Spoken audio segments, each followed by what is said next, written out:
The story you're about to hear is true. Only the names have been changed to protect the innocent. Fatima Cigarettes, best of all long cigarettes, brings you Dragnet.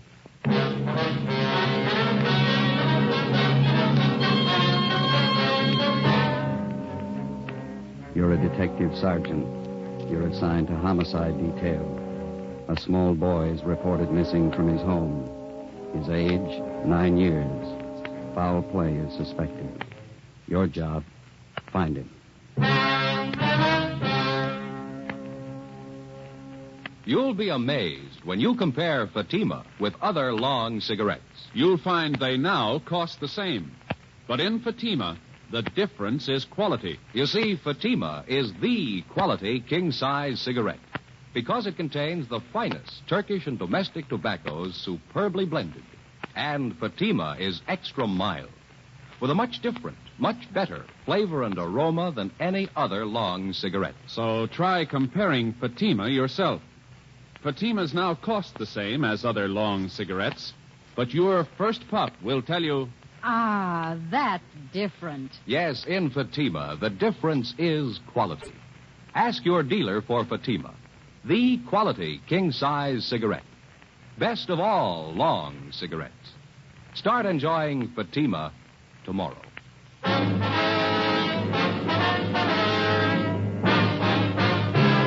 Dragnet, the documented drama of an actual crime.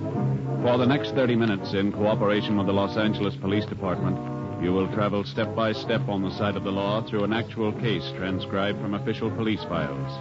From beginning to end, from crime to punishment, Dragnet is the story of your police force in action.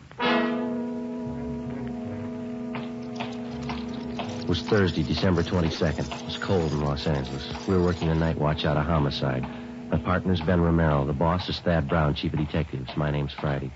I was on the way into work, and it was 3:55 p.m. when I got to room 42. Homicide. Hi, Joe. Ben? Well, here's the file on the Webster case. Have all the follow-ups been made? Yeah. I'll get it. Homicide, Friday. This Levinson, Unit 113J. Got something for you. Yeah, Harry, what's doing?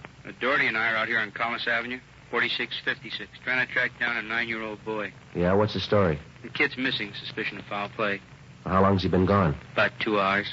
Looks like a job for homicide. How'd he figure? The kid was last seen playing in the backyard of his home. Yeah? We checked over the yard. Did you find anything? Bloodstains, lots of them. They look new. Ben and I left a message for Chief of Detectives Thad Brown. Then we went over to the crime lab, picked up Lieutenant Lee Jones, and drove out the Arroyo Seco freeway to Collis Avenue. It was an average neighborhood. Number 4656 was a one-story green stucco residence situated on the corner of Collis Avenue and Harrison Drive. Beyond the backyard was a tract of undeveloped land covered with scrub oak. Harry Levinson from Highland Park Juvenile was waiting for us in front of the house. Let's back this way, fellas. Coming, Lee. Till I get my bag. Who notified you that the boy was missing, Harry? The mother said she went out to do some Christmas shopping about 11 this morning, left the boy home. Mm-hmm. She came back about 2 this afternoon. He was gone. What's the name? Johnstone. The kid's name is Stanley, 9 years old. Mm-hmm. Was this gate open like this when you got here? Yeah, I haven't touched the thing. I hear the stains over here, Lieutenant Jones, along the edge of the walk. See? Yeah. Let me see. Yeah, quite a few stains, huh? Yeah. Looks like it might be blood. Try some benzodine on him.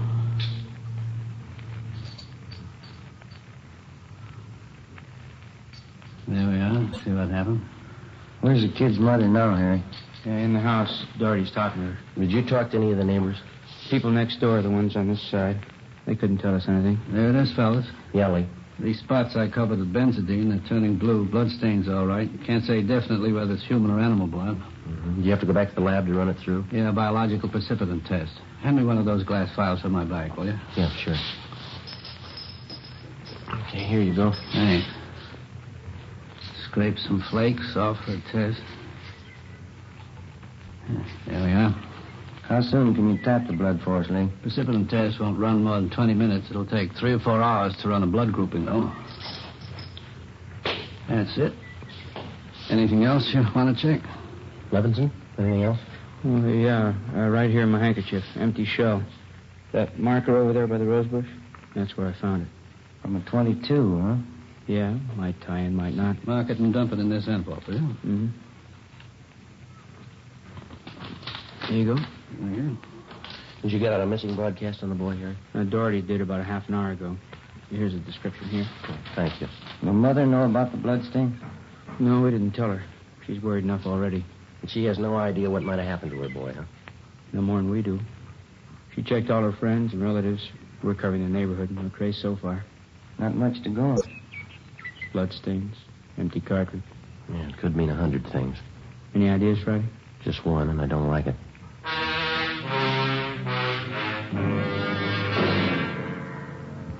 .30 p.m. Thursday, December 22nd. The neighborhood search for 9-year-old Stanley Johnstone continued. Lee Jones went back to the crime lab to start the precipitant test in the blood grouping. Levinson and his partner Doherty from Highland Juvenile stood by. We called Chief of Detectives Thad Brown, and he ordered up a special detail to aid in the search for the missing boy.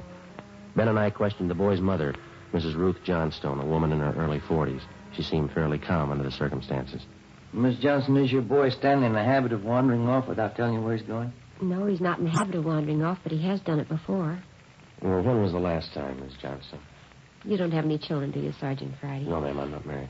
Well, there comes a time in every young boy's life when he feels that it's time to leave home, go out on his own.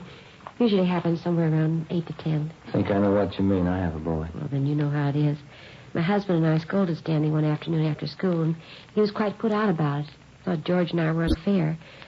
Packed a few of his things and left. Well, how long was he gone? Oh, no time at all, about 2 hours. I was worried about him, but my husband said to leave him alone. Said every boy had to go through that stage. Mm-hmm. Well, then you think that he's run away from home again this time? Yes, I think so. He's been gone about 4 hours now, and I have a funny feeling about it. Did you and his father have some misunderstanding with the boy recently? Well, that's just it. We haven't. I don't mind telling you now that we're talking about it. I am getting worried. Is there any place around that he might like to visit, a hobby shop, playground, someplace he might be? Yes, there's Jensen's model shop, Little Shannon Burroughs, but I've already called there, and he hasn't been seen all day. I've called all his friends, and they have no idea where he is either. Well, we'd like a list of all of his friends and the places that he was known to frequent. Yes, all right, I'll give them to you. Where do you suppose he is? Where's your husband now, Miss Johnson? At work. George works for the city. He's a fireman. What house is he stationed at? Engine Company 12. He's working the A platoon. He'll be home tomorrow morning. I haven't told him Stanley's gone. Well, is there any chance that the boy might be down at the firehouse with his father? No, he seldom goes down there anymore. No, I don't think he's there. I'm awfully worried. May I call my husband? Well, certainly. Go right ahead.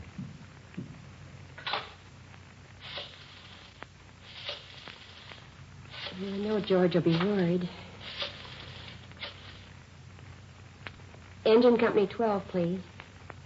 Stanley's been gone too long. Hello? May I please speak with George Johnstone? This is Mrs. Johnstone. Thank you. Oh, I hate to call George at his work. Yes, ma'am. Does your husband own a gun? Yes, he does. What caliber, do you know? Well, it's a .45 automatic. He got it. George, this is Ruth. George, is Stanley down there with you by any chance? Oh. No, I can't find him anywhere. He wasn't here when I came home from doing my shopping. There are 2 policemen here. No, I said there are 2 policemen here. No, dear, I'll call you if we don't find him soon. All right, dear. Yes, you too. Goodbye. I didn't think he'd be with George. That .45, is that the only gun in the household? Yes. Why are you asking about guns? Has anything happened that you're not telling me about? No, ma'am, just routine checking. We'll have to take a look at that .45 if you don't mind. Maybe I should tell you we do have another gun in the house, but it's all wrapped up. George bought it for Stanley's Christmas present. What if we could see it, please? Yes, well, will you have to unwrap it? Yes, ma'am, I'm afraid so. It's in the closet. I think I can reach it. We had to hide it. Let me see.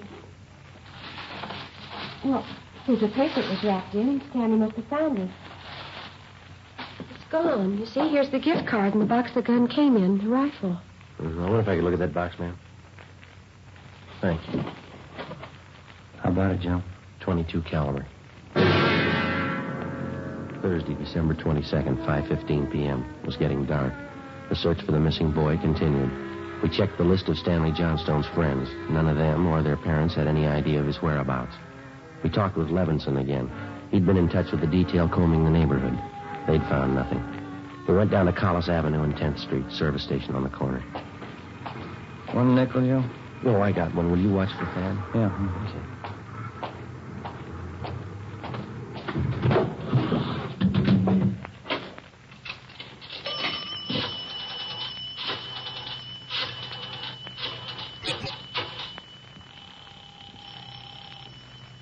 City Hall? 2667, please. 2667? Crime Lab, Jones. Hi, Lee. Joe Friday. Yeah, Joe. Any sign of the Johnson kid? No, not yet. How are you coming? Finished the precipitant test. It's human blood. Yeah? Working on the blood group now. Do you know what type the Johnson boy has? Well, I didn't want to upset his mother. Thought I'd wait till the last thing. We're in the neighborhood. Check with the family physician. That way you won't disturb her. Yeah, I figured on that. Just a minute, Lee. Yeah. Yeah, Mick. Most is pulled up. Okay. Thad Brown's out here now. I'll check you later, Lee, huh? Right, Joe. Right, bye. Oh, this way, Joe. Gentlemen, how's it going? We just checked with Lee Jones. Yeah, I know. It's human blood. What do you think? We talked with the boy's mother, Mrs. Johnstone. Found a gun missing. Yeah? Caliber's the same as the empty casing Levinson found. It's 22. You said the gun was missing? Yeah, the Johnstones were going to give it to the boys as a Christmas present. They had it hidden, but it's gone. Any idea who took it? Well, they left the Christmas wrapping behind. I think it was the kid. 22 rifle, huh? 9-year-old boy. When's he going to learn? First, it's carbide cannons on the 4th of July. The city issued ordinance after ordinance. A few thousand kids around the country had to lose their eyes, fingers, hands before the parents would give us their full cooperation to outlaw them. I know what you mean. Sure you do. You and every other cop in the country became the heavies trying to clamp down on them. It's always the same story. This time it's guns for Christmas. Well, I know what you're thinking, but we're not sure yet. Listen, Friday. There's a city ordinance against giving a gun to a kid. You know that. Yeah, I know that. There's a missing boy and a missing gun. There's blood on the ground and an empty shell. That's enough for me. You're only going to stay with it. Something's got to break. Yeah? I hope it's not the hearts of that kid's parents. Hi, Chief. Been looking for you, Friday. What do you got, Harry? Found the gun. New 22 rifle. That has been fired recently. Where'd you find it, Levinson? Back up there in that scrub oak behind the Johnstone house. Mrs. Johnstone identified it. Buckley took it down to the crime lab. Thanks, Harry. Miss Johnstone okay? Pretty sick now. Doherty came up with something else. What's that? There's another one missing. An 8-year-old boy. 6:30 p.m. We talked with Officer Doherty about the other missing boy. He told us that his name was Stephen Moorheim, 8 years old. His family had just moved into the neighborhood. It seemed that no one besides the Moorheim family knew that the boys played together. Mrs. Moorheim told us that Stephen told her that he was going out to play and he'd be home by 6 o'clock for dinner. She told us that he was an unusually prompt boy and almost never overstayed his playtime. We got a description of the Moorheim boy and put out a missing broadcast. We called the Johnstones' family doctor. He told us that Stanley's blood was type O. At 7 p.m., we talked again with Mrs. John Moorheim. Are you sure Mrs. Johnstone doesn't know where the boys are? She has no idea, Mrs. Moorheim. Oh, this is terrible. Just awful. I feel there's more to this thing, something you're not telling me. Well, there's no use to upset you until we know a few things for sure. Then you're holding back something. Well, now, please try not to worry, Miss Moorheim. There are certain things that we're going to have to ask you, routine questions in any kind of investigation. Is there anything else you want to know? Yes, ma'am. What is your boy's blood type? It's a funny question. Do you think anything's happened to him? Have you found him and you're not telling me? No, ma'am, we haven't found him, and we don't think anything's happened to him. His blood type. Yes, ma'am. Well, I think I have it written down in Stevie's baby book. Yes, here it is. It's type O. Thank you. I wonder if I might use your phone? Yes, of course, it's in the hall. I'll be right back, Ben. Okay.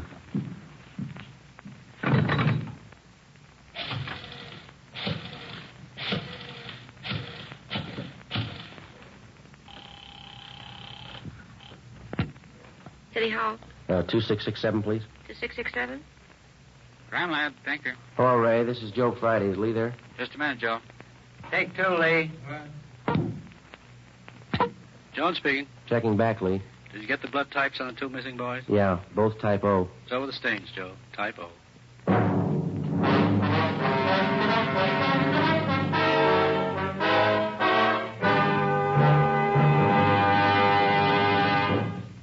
You are listening to Dragnet for the solution to an actual case from official police files. Now, here's a real solution to many of your Christmas shopping problems. If your friends smoke long cigarettes, give the best of long cigarettes. Give king-size Fatima. You see, Fatimas now cost the same as other long cigarettes, but in Fatima, the difference is quality. Quality of tobaccos. The finest Turkish and domestic varieties, extra mild and superbly blended, to give smokers a much different, much better flavor and aroma than any other long cigarette. Quality of manufacture. Smooth, plump cigarettes rolled in the finest paper money can buy. Quality. Even to the appearance of the distinctive royal blue Fatima gift carton. Christmas wrapped and carefully sealed to ensure Fatima's rich, fresh, extra mild flavor. Remember, Fatimas now cost the same as other long cigarettes. But in Fatima, the difference is quality. So this Christmas, give your friends the best. Give Fatima, the quality king-size cigarette. Best of all long cigarettes.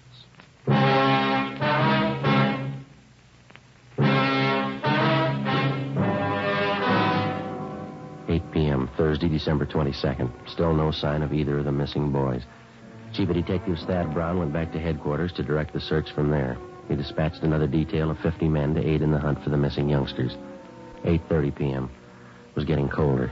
The citrus growers were warned to expect a freeze. We went up the block to see Mrs. Johnstone. Her husband had quit work early and returned home. We talked with him. He could tell us nothing more than we already knew. We still had not informed either of the families about the bloodstains in the empty cartridge casing, which had been discovered in the backyard of the Johnstone home. It was more than possible that they had a right to know about our findings, but Ben and I felt there was no cause to add to the distress of the two families at this time.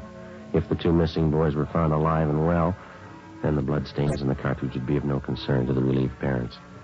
At 8:40 p.m., Ben and I left the Johnstone house and went to the home of Mr. and Mrs. John Moorheim. Miss Moorheim, you said your husband worked at a market?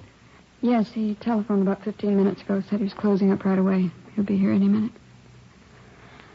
I do wish Stevie would call, come home. It's so cold out tonight. All he had on was a thin cotton jacket. We'll try not to worry. We're doing everything we can. He'll be all right. Stevie's father's such a sensitive man. He and the boy are so close. I know he's terribly upset. Now, you're sure there's no place that you might have forgotten, someplace where the boy might be? No place. No. If anything's happened to the boy, it'll just kill John. No. You sit still. I'll get it, Miss Moorheim. Joe? Larry. The Johnstone kid, he's been found.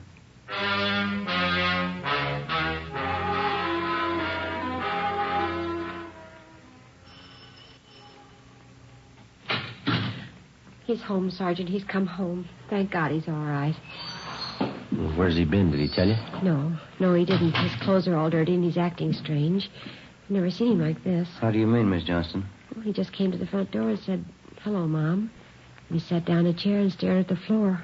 Won't talk to his father or me. Do you mind if I talk to him? No, go ahead. I asked him about the little Moorheim boy, but he wouldn't tell me a thing. Where is he now? Right over there in the living room. Looks all right. Yes. Son, this is a police officer. He wants to talk to you. Don't be afraid, dear. He only wants to ask you some questions. Son. You see, Sergeant? Stanley, look at me, son. Come on, youngster. Get your head up there. That's better. You had your mother pretty worried. You know that. You want to tell us where you've been? We should try to get him to eat a little something. You hear that, son? Want something to eat? Stanley, there's another little boy up the street who hasn't come home. You know where he is? His father and mother are worried about him, too. Just like your folks were. We're going to ask you to help us find him.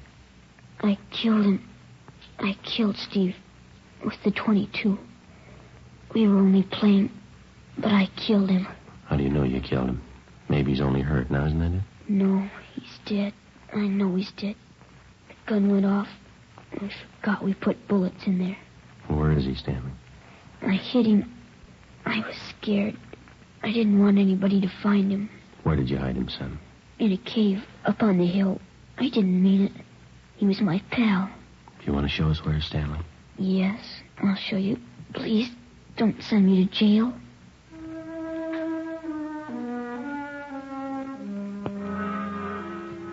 9:15 p.m., Thursday, December 22nd. 9-year-old Stanley Johnstone led the way up the hill behind the backyard of his home. He showed us the wagon. He moved the body, and his father came along with us. About 50 feet from the crest of the hill, the boy pointed to a thicket of scrub oak.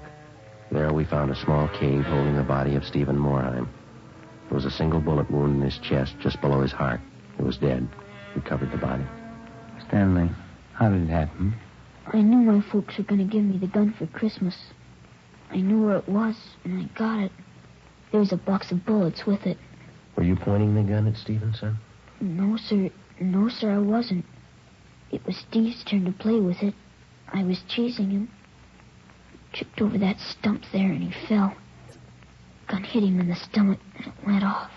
Well, why do you think you killed him if you're telling us the truth? I'm telling the truth. Honest, that's the truth. Well, I believe you, son, but why do you think you killed him? It was my gun. Stevie'd still be alive if I didn't go and get it. Should have waited till Christmas. It's all my fault. Well, where have you been all this time? In the cave with Steve. Well, what were you doing in there, son? I was praying. I was praying for God to make him alive again.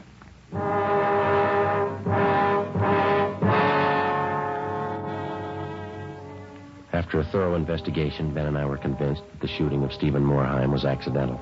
Lieutenant Lee Jones' findings substantiated the Johnstone boy's story even to the smallest detail. We put in a call to the coroner's office and acquainted him with the facts. He designated a local mortuary to handle the body pending autopsy and granted us permission to remove the body to the Morheim home. Mrs. Morheim collapsed. The family doctor was called. Ben and I sat in the living room to wait for John Morheim, the dead boy's father. Edith? Edith? Mr. Morheim? Yeah, you the police? Yes, sir. Well, where's Edith? Where's my wife? Has my boy come home? Have you found him? Yes, sir. Well, where is he? Steve? Stevie? Where's Steve? He's hurt, isn't he? Yes, sir, yes. Well, where is he? I want to see him. He's hurt bad, Mr. Morheim. Where is he? I want to see him. How bad? Pretty bad. He's dead. All right, if I go in. Yes, sir, if you want to. Will you go with me? Sure. Don't make it any harder on yourself, Mr. Morheim. I want to see my boy.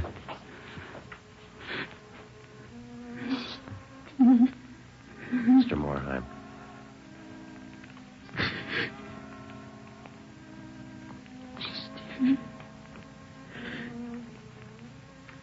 Listen to me, son. We got you a lot of nice things for Christmas. Everything you wanted. I got you the 3 new cars for the train. That one with the searchlight on it really works, son. Got you that new switch you wanted. A lot more track. Oh, now you can have a big layout. And you know that new baseball mitt we saw? I got it for you. The cowboy outfit you want. I got it. Mr. Morheim. Come on, you. What happened? It was an accident. He was playing with a Johnstone boy up the street. Playing with a gun. It went off. What was the other boy's name? Stanley Johnstone. It was an accident. Mr. Morheim, where are you going? I want to see that boy. We had no idea what the dead boy's father had in mind. We didn't feel that we should try to restrain him. We went along with him up the street to the Johnstone home.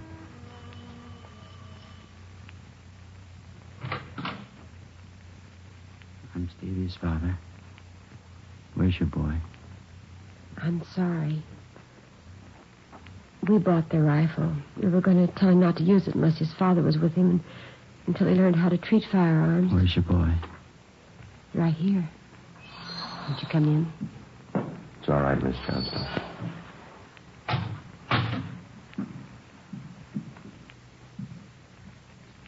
You the boy that was with Stevie? Yes, sir. What's your name? Stanley. I know it wasn't your fault, Stanley. Wonder if you'd do something for me. Yes, sir. I've got a lot of nice presents for Stevie. I know he'd want you to have them. I want to give them to you Christmas Eve. Mom? I think that'd be a fine idea, son. Come on, Ben.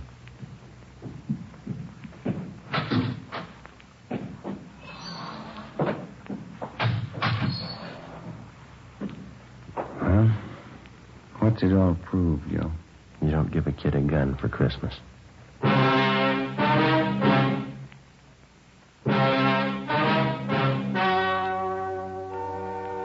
The story you have just heard was true. Only the names were changed to protect the innocent. On December 24th, 1948, a coroner's inquest was held in the county morgue, city and county of Los Angeles, state of California. In a moment, the results of that inquest. Now, here is our star, Jack Webb. Thank you. To get year-round thanks for the gift you give this Christmas, give cartons of Fatimas to every long cigarette smoker on your list. Christmas Fatimas in the special royal blue slip-over jacket make a perfect gift just as is. And to my friends who sell Fatimas, the retail dealers and the wholesale distributors all over America, to each one of you, a special season's greeting. And to everyone, a Merry Christmas.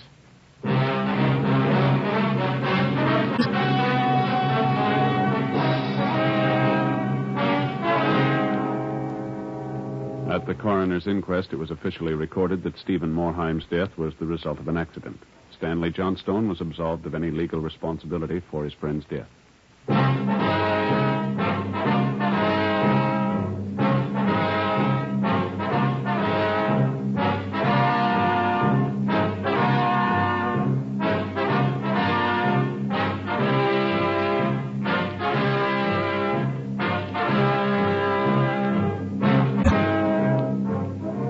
You have just heard Dragnet, the series of authentic cases from official files. Technical advice for Dragnet comes from the Office of Chief of Police W.H. Parker, Los Angeles Police Department.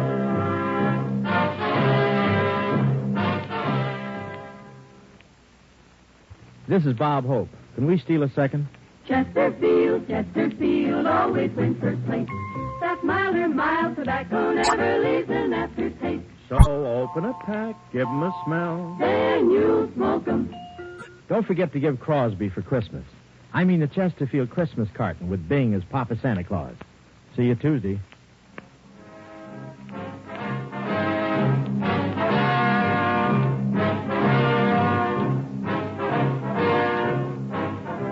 Fatima Cigarettes, best of all long cigarettes, has brought you Dragnet, portions transcribed from Los Angeles.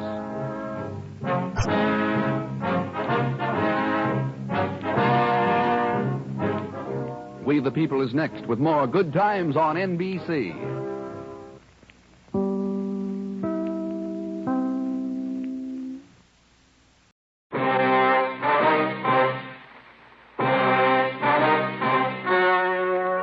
The story you are about to hear is true. Only the names have been changed to protect the innocent. Fatima Cigarettes, best of all long cigarettes, brings you Dragnet.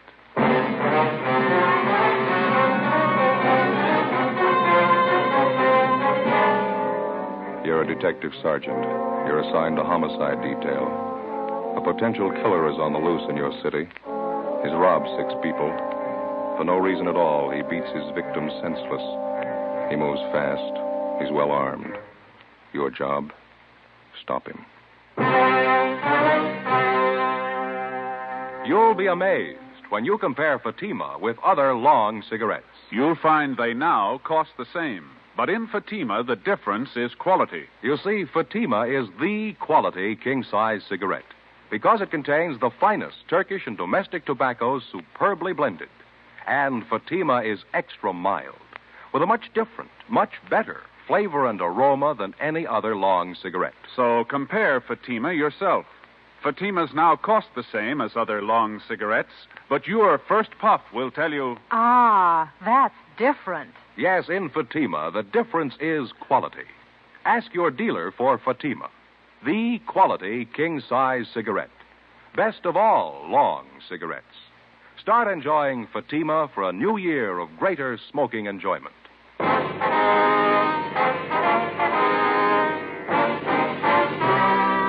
Dragnet, the documented drama of an actual crime.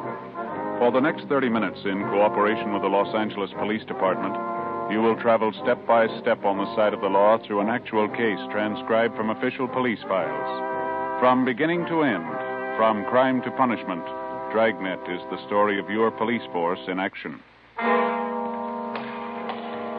It was Thursday, March 8th. It was windy in Los Angeles. We were working the night watch out of homicide. My partner's Ben Romero. The boss is Thad Brown, chief of detectives. My name's Friday. I was on the way back from the record bureau. It was 11:45 p.m. when I got to room 42. Homicide. Joe? Hi, Bill. Romero called about 5 minutes ago. He's on his way in from Georgia Street. Oh, thank you. The captain still around? He's gone for the night. You can catch him at home if you want it. Trouble? The rattlesnake bandit. Got 2 more couples tonight. Right. Bad? About the same as the last 3 jobs he pulled. Pretty vicious. Gave the victims a bad going over. Who are they? Young salesman, his girlfriend. They were parked up in the Silver Lake area. Bandit robbed him. When he didn't find enough money in the young fellow's wallet, he pistol whipped him, messed him up quite a bit. Why'd he do that? Oh, there's no reason for it. The young girl in the car had an engagement ring on. She offered to hand it over. The bandit pulled her out of the car, punched her in the face, hit her quite a few times. Guy just seems to be looking for blood, that's all. No leads on him, huh? No, not so far. It looks like I'm out. Have you got any aspirin, Bill? Yeah, I got a fresh bottle this afternoon. Lousy headache. I've had it all night. How about the thief's M.O.? The same, huh? Well, it has been so far. He works the outlying districts, parking areas. Doesn't seem to be any reason at all for these sluggings. The victims all agree on that. No provocation at all. The guy just seems to get a kick out of punching in somebody's face. 2 pills in it? Oh, yeah, that's fine, thank you. Boys in robbery turn up anything? No, neither have we. Bandit operates in hot cars. He's got a few good prints to work with. No make, though. Guy works alone, huh? Well, he did for the first 2 jobs. Last few times he had a bright-looking blonde with him. Good-looking, you know. Nice figure.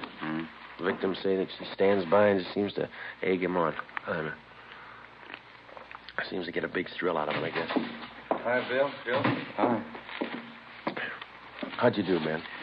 Doctor didn't think it'd be a good idea to bother him too much tonight. We can talk to him tomorrow. Well, how about the hold-up man's description? Did you get that? Yeah, from the girl. Matches what the other victims gave us. She didn't see the getaway car, though. Didn't have a chance. Well, how about the young fellow? Is he still unconscious? Yeah, they're going to move him to the county hospital. You should have seen his face. Yeah? Terrible. It's a mess. This bandit's girlfriend, the blonde, nothing at all on her? Victims say she's got a nice figure and good looking. Quite a few like that in Los Angeles. What are they getting out of these stick-ups anyway? Can't be too much, huh? Oh, that's just it. None of the heists have netted them more than $50. Hardly worth the trouble. Hot shot. I'll get it. What is it? Wait a minute. Rattlesnake bandit. He got another couple. Where? South end of Echo Park. Yeah? He shot both of them.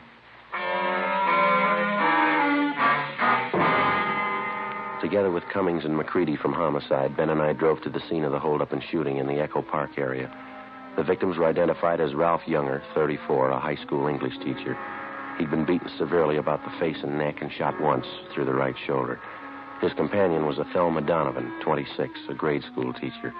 She'd been shot through the temple just above the eyes. She was still alive, but in a critical condition. We questioned Ralph Younger briefly before he was removed by ambulance to the Georgia Street Receiving Hospital.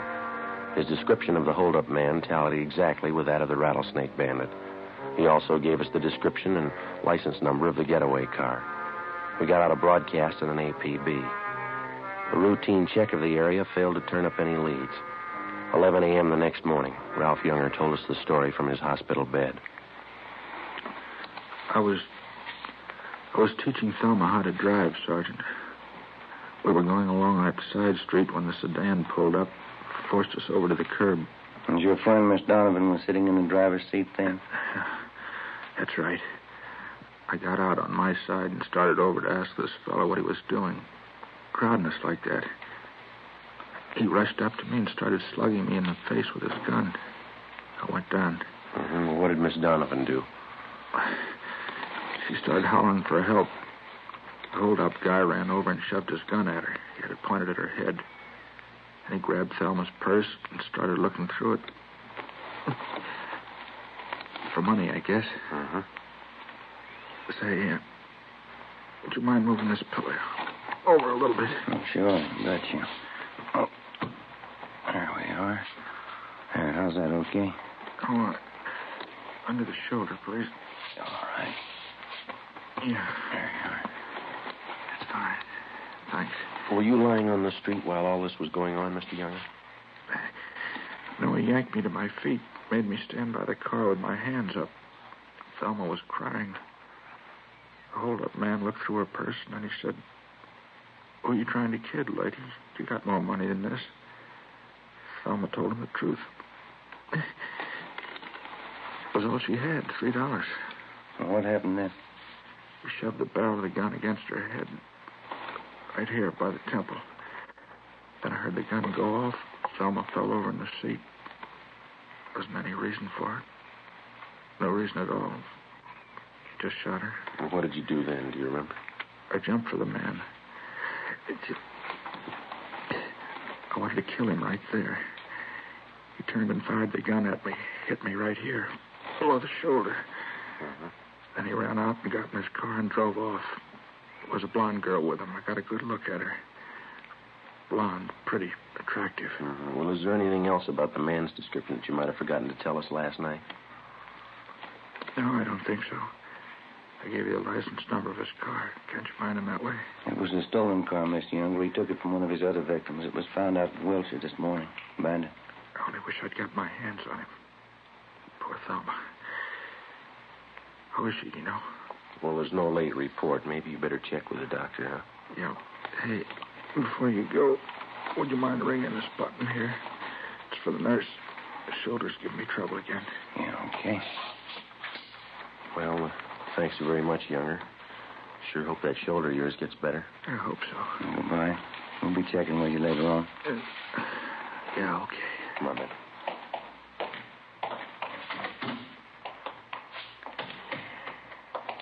Romero? Joe? How'd you do, Bill? Checked with the doctor. Donovan girl's still unconscious. Pretty critical. Mm-hmm. What'd the doc say? Is she going to pull through? She might. They can't tell yet. One thing's sure, though. What's that? The bullet did a lot of damage. Yeah. She's totally blind. 4 days before a bullet from the hold-up gun had blinded schoolteacher Thelma Donovan for life, the rattlesnake bandit and his blonde girlfriend were unknown to the city of Los Angeles. In the space of little more than 96 hours, they'd robbed and slugged a dozen people from one end of the city to the other. In every case, the attacks were just about as brutal and vicious as they were unprovoked. The amount of money taken from each victim was negligible. The only apparent conclusion was that the bandit and his girlfriend were out for blood. That night, despite a citywide alert to all radio cars and patrolmen, the suspects robbed and slugged two more couples between the hours of 10 p.m. and midnight. Between midnight and 1:30 a.m., they got two more victims. 2:30 a.m., Ben and I got back to the city hall, the carpool.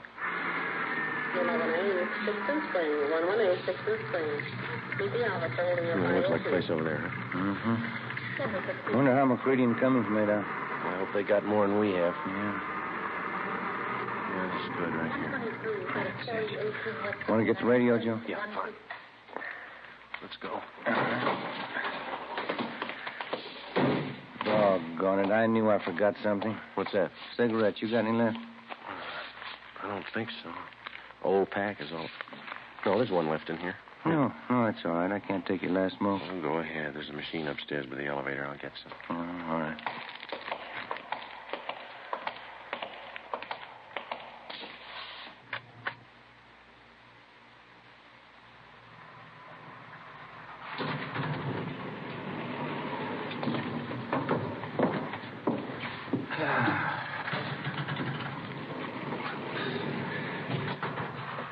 sure better get these shoes half soled. I'll be walking around in my stocking feet pretty soon.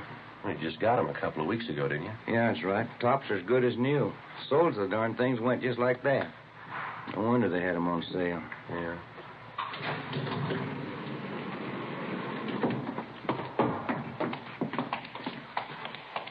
In just a minute, I want to get those smokes. Oh, yeah.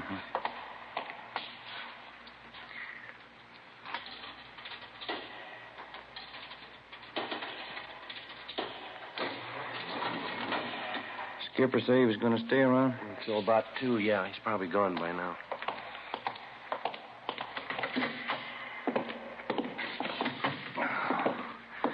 Yeah, it's a long day. Is there anything in the book? Just a minute. Yeah, your wife called. I want you to get a refill on that prescription for your little boy. Oh. Hiya. How'd you two do? Nothing. How about you? Chandler called from robbery a minute ago. Thinks they may have something. Yeah? At 211, big service station out on Pico. Hold-up man had a blonde in the car with him. What about description? Jives pretty well with the guy we're after. Well, the M.O. doesn't. That thief and his girl haven't tried anything but car hold-up since they started. How'd they manage the job? Well, you know how they've been operating for transportation. They rob the people, steal their car. When they reach another victim, they transfer to his car. First time they switched that system was tonight. Hold up on South Hoover, the man and his wife. Huh? Instead of changing over, they stayed in the blue Chevy coupe. Same one they took in the job before that. Up to now, they've used the same hot car in the last 3 jobs. Sure going to help if they stick with it. What about the gas station attendant? Well, excuse me, probably Chandler. Homicide Cummings. Yeah, Glenn. 5-4-389. Right, thanks. They dug up a witness to the gas station job. Suspects drove off in a blue Chevy coupe. License 5-389. Same car, huh? That stops me. What was the take? $23. Slugged the attendant, took off. The broadcast's out. Area's been alerted. Nothing yet. Okay, Ben. Yep. Sure is growing into a long night. Yeah, you going to cover, huh, Bill? Yeah, till Fergie gets back. Right. Well, we'll be checking with you. Guy? Homicide Romero. Yeah. How's that? Yeah, right, thanks. Drugstore on South Fig, 211, slugging. Blonde girl drove the escape car. Yeah? 5-389. In the next 3 hours before dawn, the Rattlesnake Bandit and his blonde girlfriend held up and robbed a restaurant and 2 more service stations and made good their escape. For some unknown reason, they continued to use the same stolen car, the blue Chevrolet coupe. By noontime the following day, composite pictures of the hold-up couple were drawn up by the crime lab artist from the descriptions given by the victims. The pictures were printed up and given wide distribution throughout the city. The description and license number of the escaped car was in the hands of every radio car and patrolman in all divisions. The search was intensified. It got us nothing. The following night and early morning, without even slowing their pace, the suspects added 4 more holdups and sluggings to their credit. One of the victims was Fred Lerner, proprietor of a small lunch counter near 18th and Olive. I've been held up before, officer, 6 times. Never saw a punk as hard-looking as this guy, though. You're sure about the description, Mr. Lerner? Well, he stood just as close as you're standing to me now. Wild look in his eye, waving that gun around. I wasn't taking any chances. I gave him everything. Well, how much was that? $18.50. Well, how about the getaway car? You're pretty sure of the make and the color? Well, I ran to the door there as soon as they left. Saw him drive off. There's the license, just as I wrote it down. It's 5P389. I saw the whole thing. Sure surprised Lois would tie up with a punk like him. Lois? Who's that? Well, you know, the blonde who drives the car for him, Lois Hagen. Well, how do you know that's her name? She used to be a waitress, worked for my brother. Lois Hagen, blonde. I spotted her right away in that car. Yeah? Yeah, sure, Lois. Didn't you know it was her? 7:30 a.m. We put in a call to the record bureau and had them check on the name and description of Lois Hagen. No make, no previous record. With the help of Fred Lerner and his brother, we traced the Hagen girl to a drive-in where she used to work. There, we checked the employment records and got an address on her. 1800 Norwich Drive. Turned out to be a small apartment house in West Hollywood. Ben checked with the landlady while I waited in the car. Train to plane 2. 1 KB, train to plane 2, making it 135. Well, that's it. What'd you get? Talked to the landlady. She's managed the apartment for 16 years. Yeah? She never heard of Lois Hagen.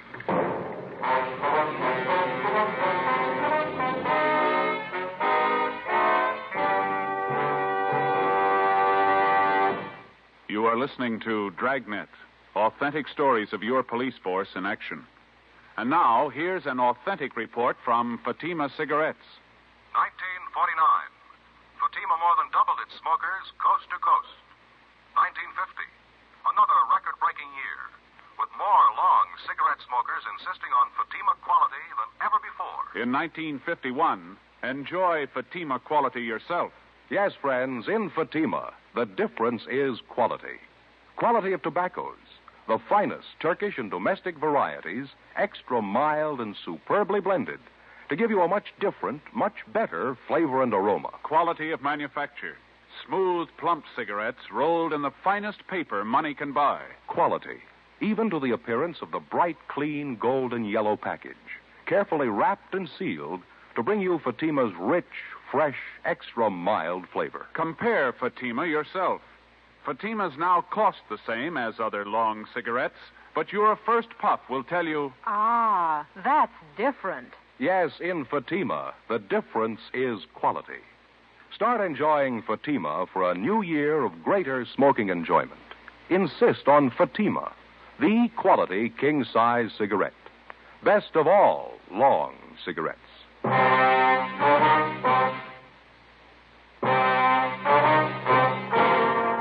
Tuesday, March 13th.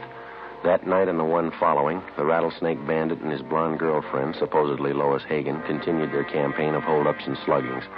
They robbed 2 liquor stores, an all-night cafe, a cigar shop, and 2 more service stations. In each case, the descriptions of the suspects and their getaway car was the same. Routine investigations got nowhere. Ben and I went to work checking out the thin lead that we had on the girl known as Lois Hagen. After 3 days of pounding the pavement and asking questions, we found 2 former waitresses at drive-in restaurants who had worked with Lois Hagen. Both of them gave us addresses where they thought the Hagen girl had lived at one time. One of them was a phony. It was a vacant lot. The other panned out. It was a rooming house out in the Boyle Heights district.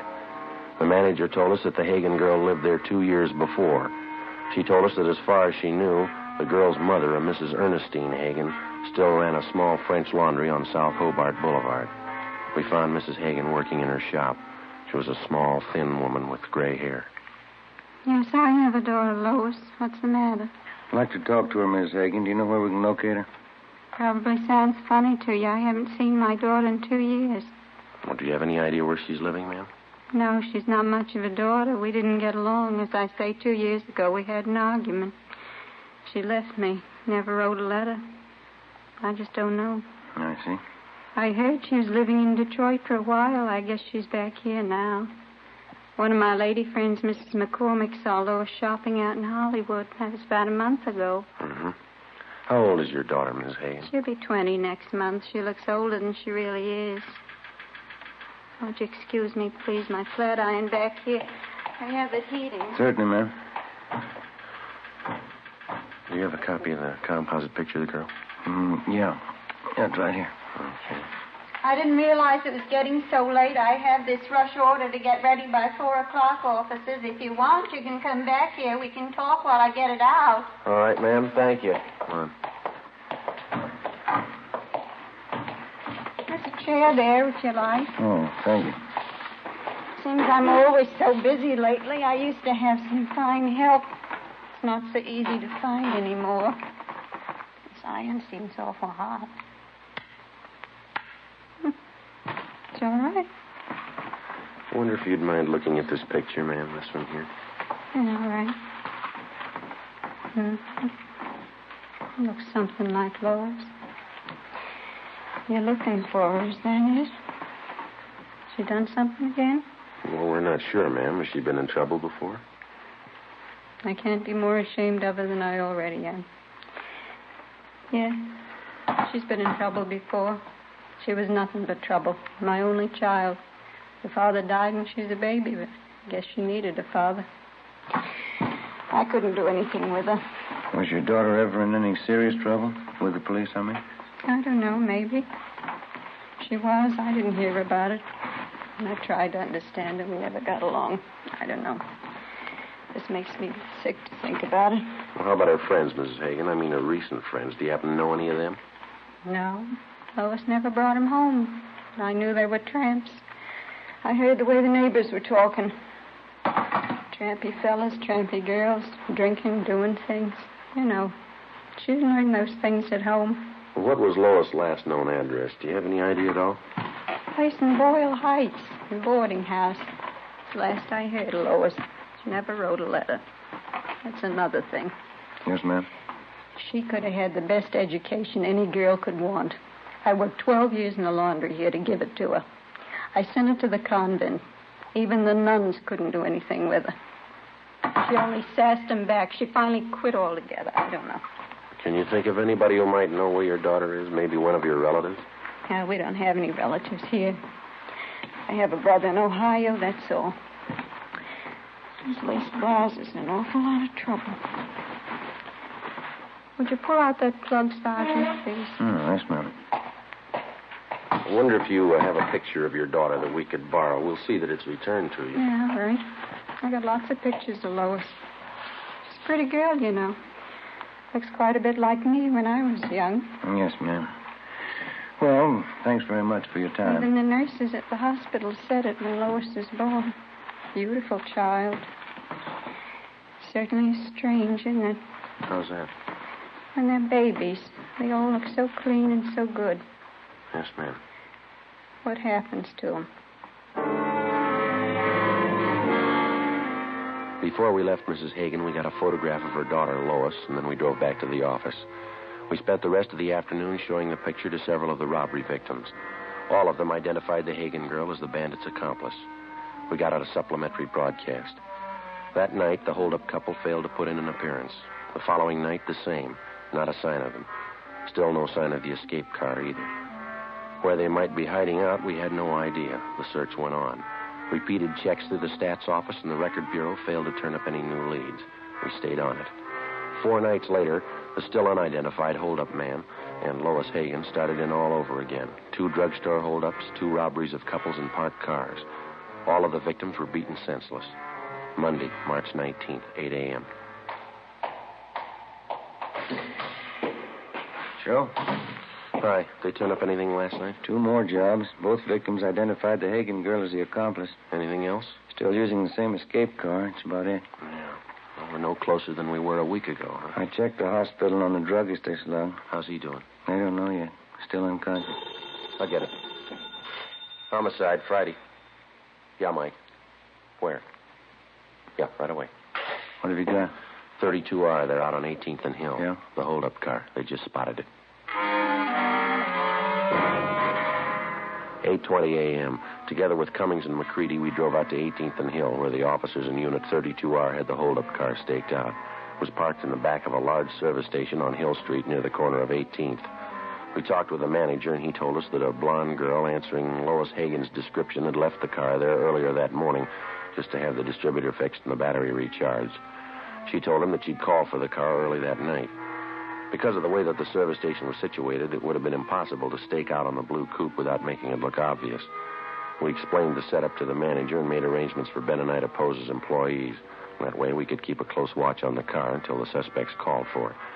Cummings and McCready holed up in a coffee shop directly across the street. 2 teams of men from robbery covered from their vantage points. Ben and I took up our posts as supervisors of the station's 10-minute car wash.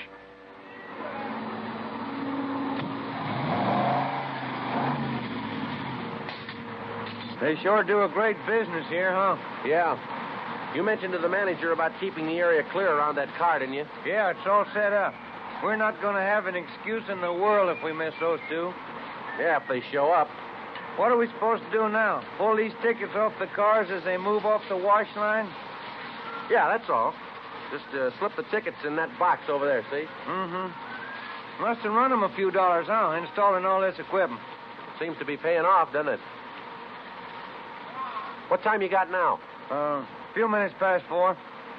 Want to smoke? No, I just put one out. 1 a.m. Ben spotted a young blonde girl turn the corner onto Hill and start up the street toward the service station. As she came closer, she looked to the right and the left. She paused in front of the station, looked on both sides of the street, and then she turned completely around and walked on past. It's Lois Hagen. She's going right down to the corner. How about it? Yeah, I'll put in with you. How about a tail? We can't just let her walk away from us. No, just a minute. Take a look. She's turning around. Coming back this way. She's coming in. Yeah, we better get back to our car. Looks like it. Come on. Right. The young blonde entered the garage office, paid the repair bill, and drove off in the hold-up car. Ben and I followed in 80K. Cummings and McCready tailed us. The blue coupe moved 2 blocks down Hill Street and then turned into an apartment garage. We parked on the street, went in and got the manager out of bed. We showed him Lois Hagen's picture. He told us that she was registered alone in apartment 16. He failed to recognize the description of the hold-up man. McCready and 3 men from robbery covered the front and back exits. Cummings, Ben, and I climbed the stairs to the 3rd floor. Number 16. Joe, you want to ring it?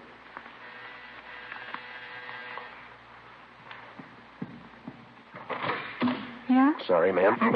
Bedroom, Bill. Right. I'll take the kitchen. Wait a minute. What is this? Police officers. You Lois Hagen? You get out of here. Let me alone. Bedroom's empty. Nothing back here. All right, where is he? Come on, let's have it. Frank, get out! Stop, Frank, get out! Upstairs, you. Watch her, Bill. I got her. Come on, Ben. Yep. Upstairs, Joe. Watching? Yeah, hold it. Yep. Frank, get out! The car! Come on down, coppers. Give me room. Give it up, mister. You haven't got a chance. Give me room. I'm coming down. We got the building covered, mister. Give it up. Look out, Joe.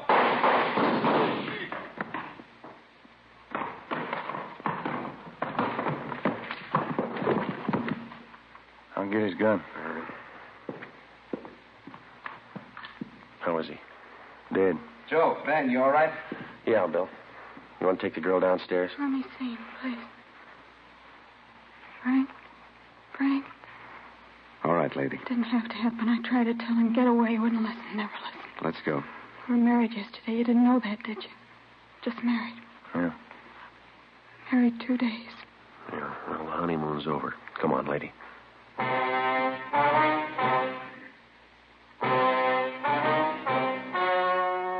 story you have just heard was true.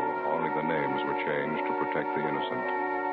On August 5th, trial was held in Superior Court, Department 87, City and County of Los Angeles, State of California. In a moment, the results of that trial. Now, here's our star, Jack Webb. Thank you. Here's an invitation we just received from New York's famous Stork Club. Host Sherman Billingsley asked us to pass it on to you Dragnet listeners who have television sets. It reads, Fatima, best of all long cigarettes, cordially invites you to see the Stork Club on television beginning this week. Well, Dragnet welcomes the Stork Club to the Fatima family. It's a fine television show. You know the Stork Club recommends only the best, and as Sherman Billingsley says, in long cigarettes, that means extra mild Fatima.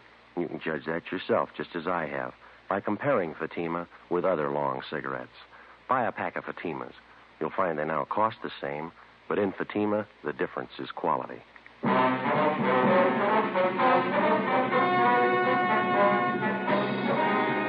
The body of the dead hold-up man was identified as that of Frank Ralston Kilbride. His accomplice, Lois Hagen, was tried and convicted on 6 counts of armed robbery and assault with a deadly weapon. She received sentences as prescribed by law and is now serving her term in a state penitentiary for women. You have just heard Dragnet, a series of authentic cases from official files. Technical advice for Dragnet comes from the Office of Chief of Police W.H. Parker. Fatima Cigarettes has brought you Dragnet, portions transcribed from Los Angeles. We the People is next on NBC.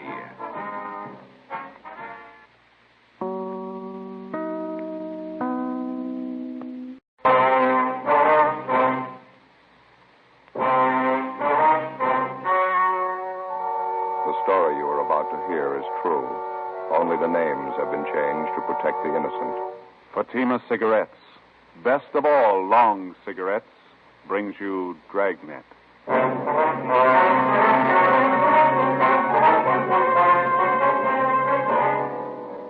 You're a detective sergeant. You're assigned the homicide detail. A man crouches on the window ledge of a downtown building 13 stories above the street. He threatens to leap to his death within the hour. Your job, stop him.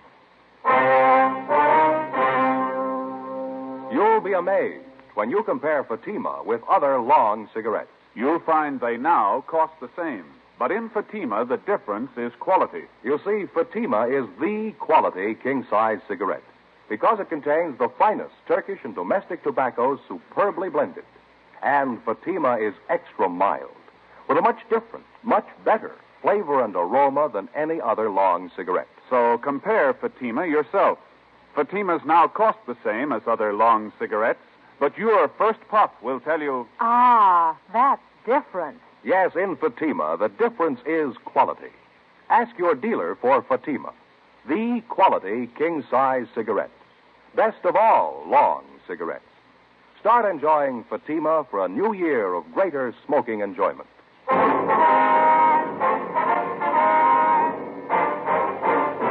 Dragnet, the documented drama of an actual crime. For the next 30 minutes, in cooperation with the Los Angeles Police Department, you will travel step by step on the side of the law through an actual case transcribed from official police files. From beginning to end, from crime to punishment, Dragnet is the story of your police force in action. It was Thursday, September 6th. It was warm in Los Angeles. We were working the day watch out of homicide detail. My partner's Ben Romero. The boss is Captain Steed. My name's Friday. I was on the way back from communications, and it was 1:28 p.m. when I got to room 42. Homicide. You ready, Skipper? Yeah, coming. Ben, what's up? Just got the call, 3rd and Temple. Yeah? Fitzroy building, 13th floor. They got a jumper. Friday, Ben? Let's hustle it. Right. What's the story? Skipper took the call. Not much to tell. Guy's perched out on a window ledge, 13 floors up, threatening to jump. Yeah? What time you got, Romero? 1:33. Not much time. What? The guy on the ledge, he served notice. Well, how do you mean? Says he's going to jump at 2 o'clock. 1:36 p.m. Ben pulled the car to a stop at 3rd and Temple. We double parked near the intersection and started across the street to the building on the northeast corner. It was a steel frame structure with a block granite facing. The stone lettering over the main entrance read, R.H. Fitzroy Building, 1927. The immediate area had been blocked off in all directions. The sidewalks directly adjacent to the building on 3rd Street and on Temple Street had also been cleared of all pedestrian traffic. Hundreds of curious onlookers jammed against police lines at the far side of the intersection. Reaching back for a full block in either direction, hundreds more had packed in behind them. 13 stories above the pavement was the center of attraction, the figure of a man standing upright on a narrow ledge, looking down at the crowd. On the street directly below him, men from the fire department's rescue squad were hurriedly stretching out nets. We entered the building, took the elevator to the 13th floor. Who was standing by up here, Skipper? Bechtel and Wiseman. I saw the crowd gathering in the street on the way back from lunch. Looked up and saw a guy on the ledge. Came right up. How long has the guy been standing out there? About 15 minutes. Sure drawing a crowd. Must be a couple of thousand people down there.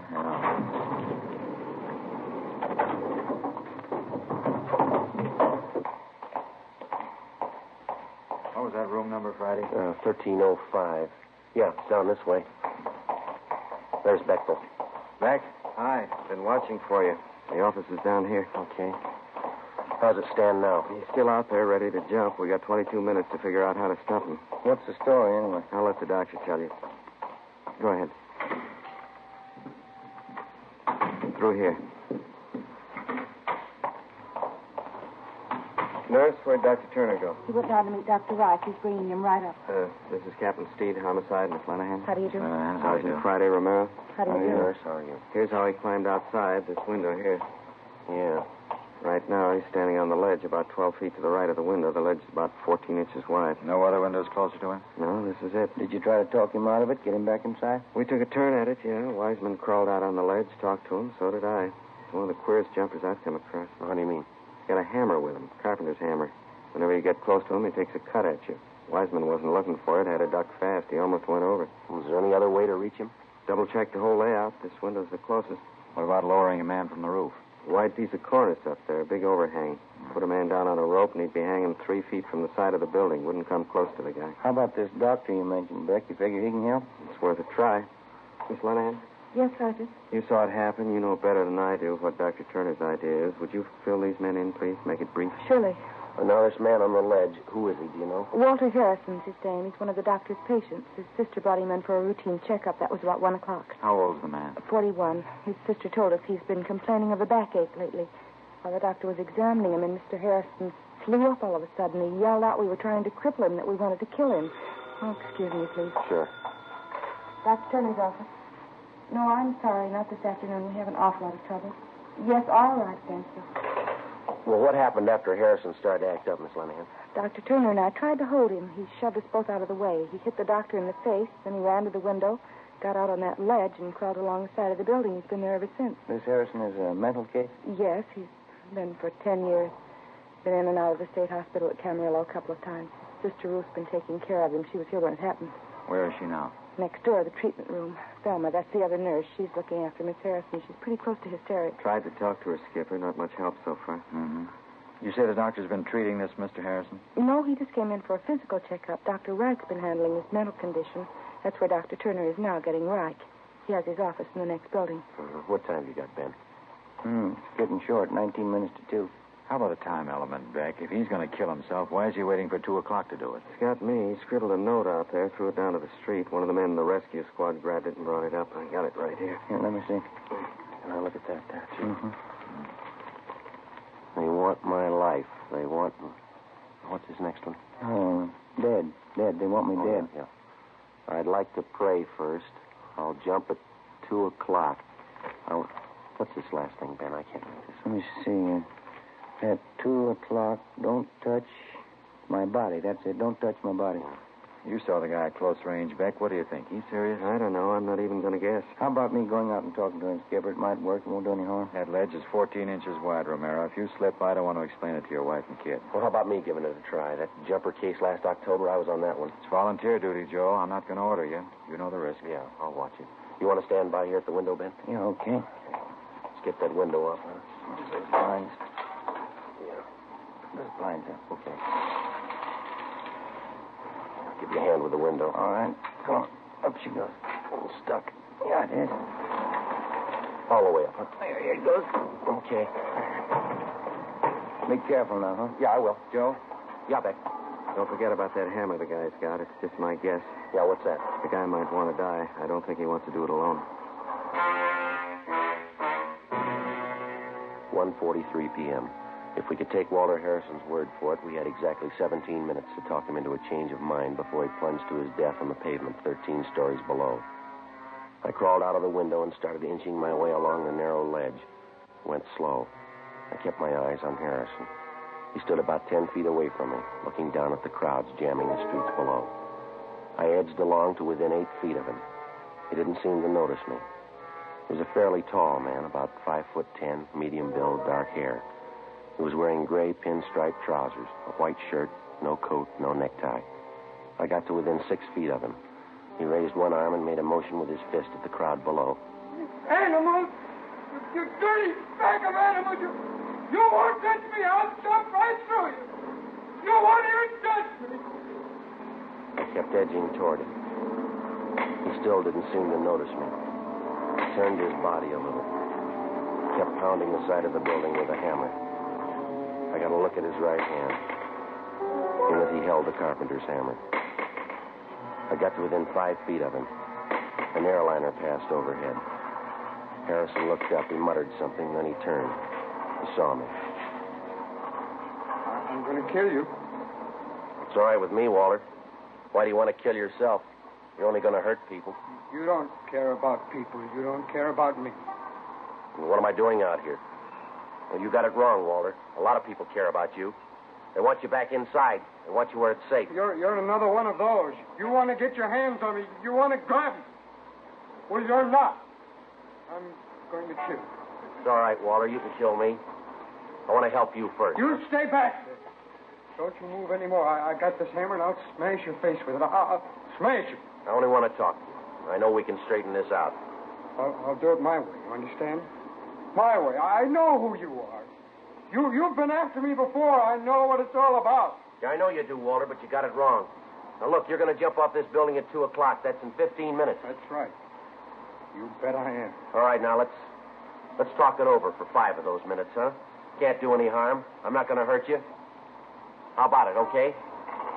Why should I talk to you? Because I care about what happens to you. So does your sister. So do a lot of people. Well, then you're like a lot of people. You want to get your hands on me. Like those animals down there, the whole dirty pack of them. They want to grab on me, get all around close and put their hands on me. Well, they're not going to do it. course they're not. Nobody's going to hurt you. You know that, don't you? You bet your life they're not. You see that dirty pack down there? Well, they don't know it, but I'm going to jump right through. I'm going to jump right through all of them. They won't even touch me, and I can do it right now. Wait a minute, Walter. Don't forget your promise.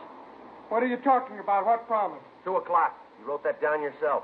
You said you wouldn't jump until it was 2 o'clock, didn't you? That was no promise. I just wrote it down, that's all. Just 2 o'clock. Yeah. Well, your sister believed it. We gave her the note.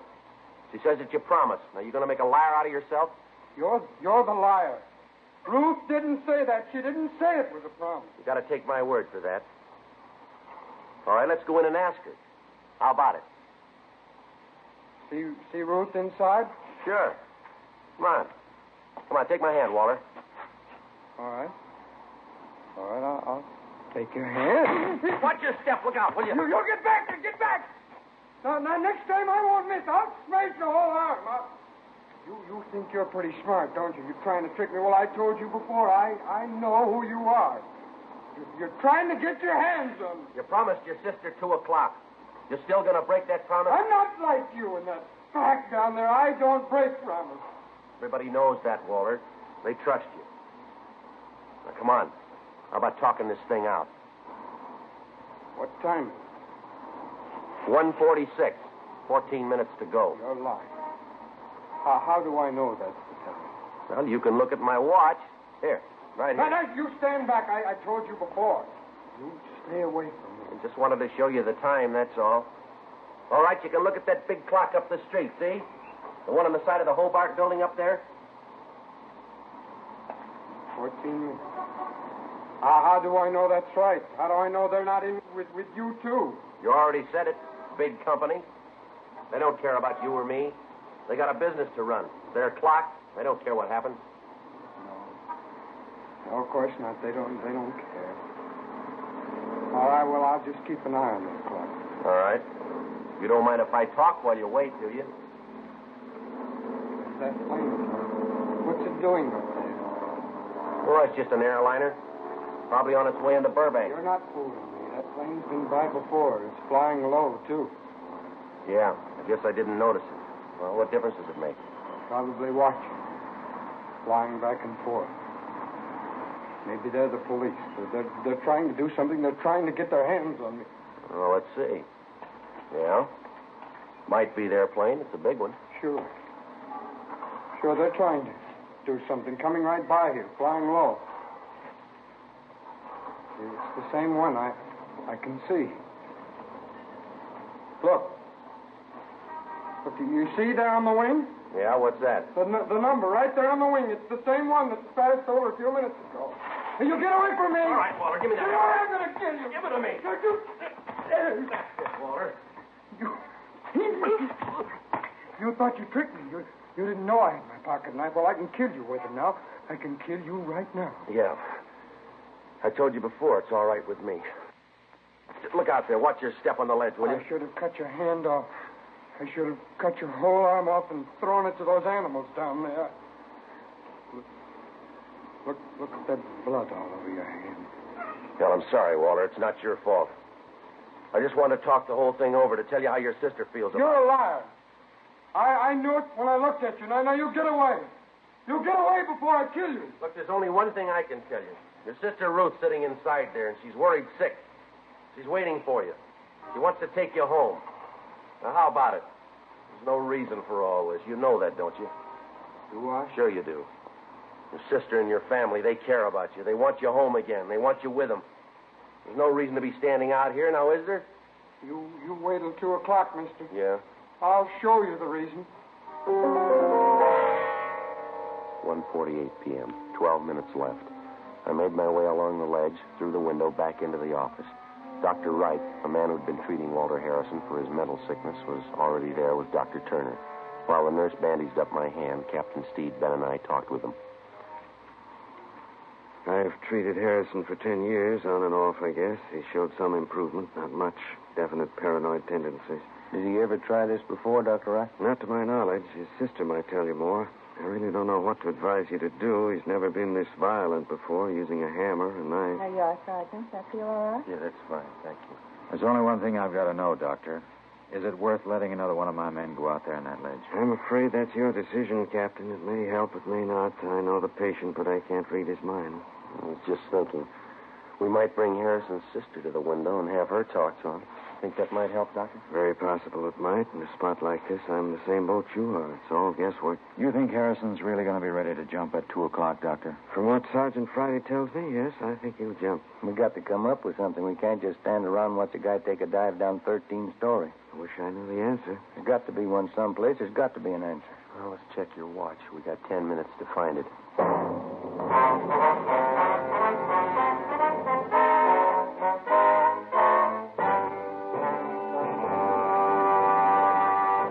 You are listening to Dragnet, authentic stories of your police force in action. And now, here's an authentic report from Fatima Cigarettes. 1949. Fatima more than doubled its smokers coast to coast. 1950. Another record-breaking year, with more long cigarette smokers insisting on Fatima quality than ever before. In 1951, enjoy Fatima quality yourself. Yes, friends, in Fatima, the difference is quality.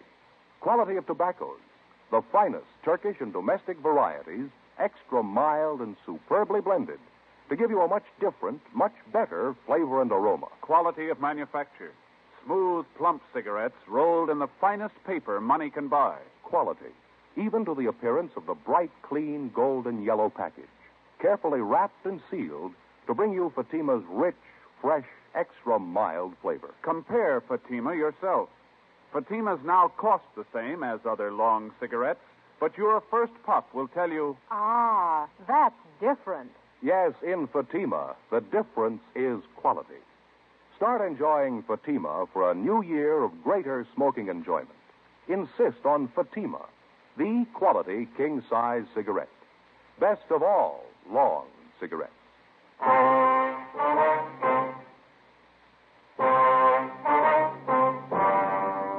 It's the sworn duty of the peace officer to protect the lives of the citizens of the community in which he serves. That isn't always limited to protecting the citizens from criminals and lawbreakers. Oftentimes, the citizen has to be protected from himself. The drunken driver can do as much harm to his own person as he can to others.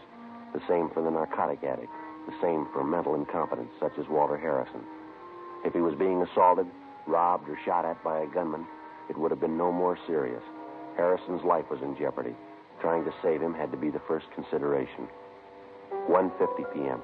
Sergeant Jack Wiseman inched his way out on the ledge of the 13th story and kept Walter Harrison busy talking. Anything to keep his mind off the jump.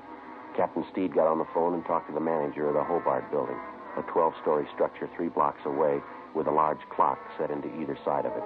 The same clock Harrison was keeping time by. Yeah, that's right, just so you don't make it look too obvious.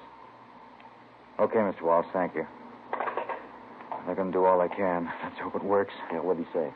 They're going to start slowing down the clock in the building right away. If Harrison goes by that time, it's going to be a long 10 minutes. Well, how much they figure they can stretch it? About 5 or 6 minutes without making it look too obvious. We can sure use it. Let's hope Harrison doesn't catch on. Manager said they'll stop the clock when there's a minute to go. It'll never reach 2 o'clock. Skipper. Yeah, Romero. I just checked with the rescue squad down the street. They're stringing out more nets. Yeah? They're not guaranteeing anything. How do you mean? They're worried about those ledges jutting up from the building every other floor. They say if Harrison jumps close enough, he's bound to hit one of them. If he does, he'll be dead before he reaches street level. Nets down there won't do him any good. Well, nothing we can do about it. Something else we'll have to hand over to luck. Have they come up with any ideas, Ben? Just one. Sounds like it could work. What's that? They figured like we did. The overhang on the roof is too wide to lower a man directly down on top of Harrison to grab him. Yeah? They think it might work if they try this. Put a man in a rope sling just over the edge of the roof. Lower him down toward Harrison as close as possible without tipping him. Give him a good line. Let him try to rope Harrison. I don't know. They got any candidates to try it? Yeah, one. The guy's been on the rescue squad for years. Supposed to be an expert with a lasso. Captain? No, might do it. I don't know. Yeah. What happens if he misses Harrison? Who knows? What happens if Harrison jumps? Captain? I just got off that ledge in a hurry. He came at me with that knife. Is he any closer to the window? He backed off again. Something else, that clock in the Hobart building. Yeah? Pretty sure he's wise to that gimmick. He's given it up. What do you mean? The 2 o'clock deadline. He's not going to wait for it.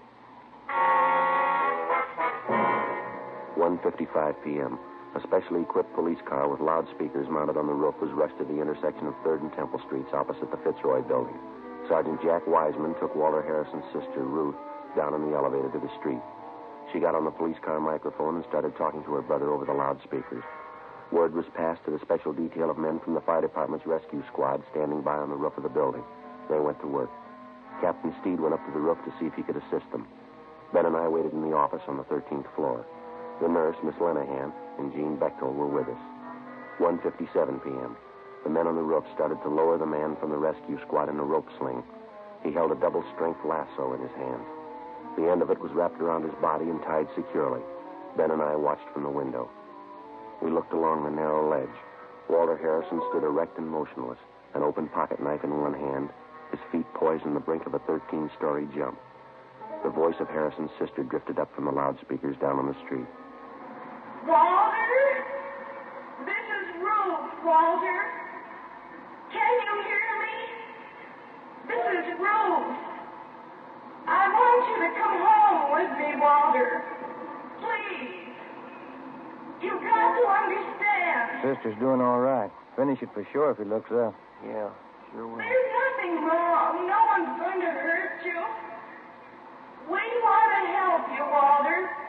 Please. I can't see, Joe. They're letting the man down? Yeah, coming slow. There's Wait a minute. nothing to be afraid of. You know that, don't you? Come home with me, please. I'll take care of you. I'll see that you're safe. That you're all right. Joe, how's Harrison doing? Can you see? Yeah, he's looking down. Not moving at all. Nobody's going to hurt you, believe me. These people are your friends. They want to help you. Can you hear me, Walter? They want to help you. That's it. What? Man coming down on the rope. He's just above Harrison now. They're your friends. You can trust me, your sister Ruth. You've got to trust me, Walter. I want to take care of you. I want to take you home. Yeah, I see the man now. He's right above me. Got the lasso ready. Keep your fingers crossed. Huh? What is it? What's happening? The lasso. He's throwing it. Get away from me! Missed, Joey, missed. Walter, wait a minute. Harrison! No, I'm alive. Get him away from me. Get him away! Pull that man up. Pull him out of the way. That doesn't. Oh, he's still on the ledge. I'm going out. Joe, wait a minute. Yeah? It's only a chance. Yeah? Why don't you get him mad at you? Say anything, insult him. Well, I'll try. Anything to make him go for you. If you can get him down to this window, I can grab him. If I get him by the window, I'll hold on to him, huh? Yeah. When you grab him, try to lean as close to the building as you can. There's not much to lean on the other way. 1:59 p.m. I got through the window and out onto the ledge. The crowds jamming the streets below had swollen to almost twice their size.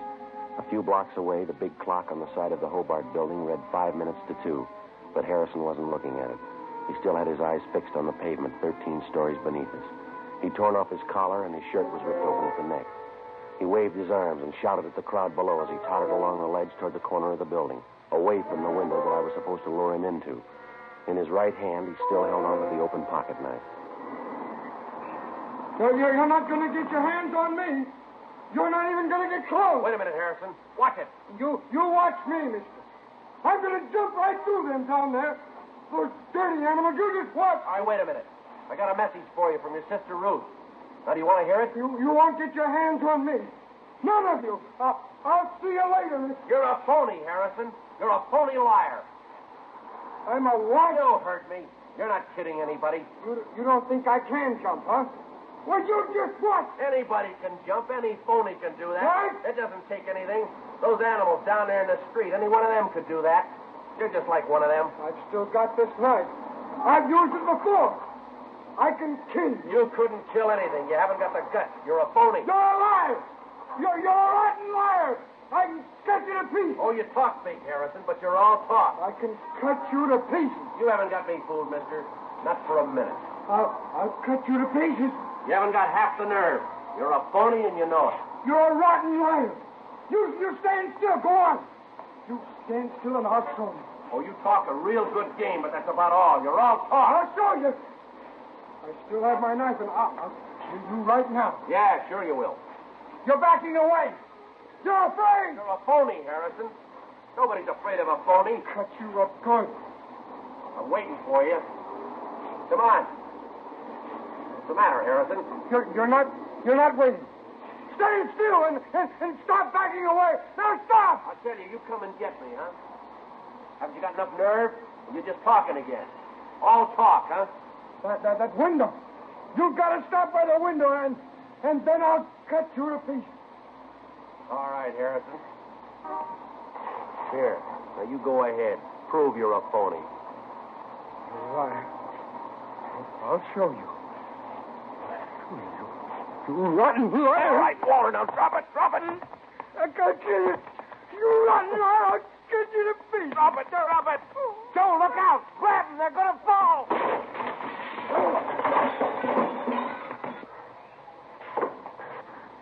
Well, how close can it get? Here. Nurse? That was just wonderful, Sergeant, both of you.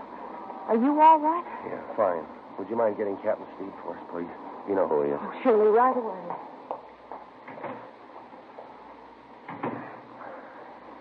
Well, Yeah, it was a rough one. yeah, Dad, looked like you were both going over the side. Yeah. Thought I'd lost you, Joe. Oh, you didn't have to worry. No? No. You told me which way to lean.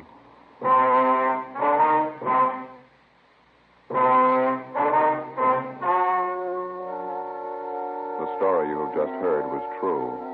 Only the names were changed to protect the innocent. On September 10th, a sanity hearing was held at the County Hospital Psychopathic Ward, City and County of Los Angeles, State of California. In a moment, the results of that hearing. Now, here is our star, Jack Webb. Thank you. Friends, there's one big difference in long cigarettes, and here's the one sentence that tells the full story. In Fatima, the difference is quality. That's why this headline is being featured in leading national magazines. Yes, these new Fatima full-page color ads are another proof of Fatima's fast-growing popularity. More long cigarette smokers are insisting on Fatima quality than ever before. Now, if you're a long cigarette smoker like I am, buy a pack of extra mild Fatimas. You'll find, as I have, that Fatimas now cost the same, but in Fatima, the difference is quality.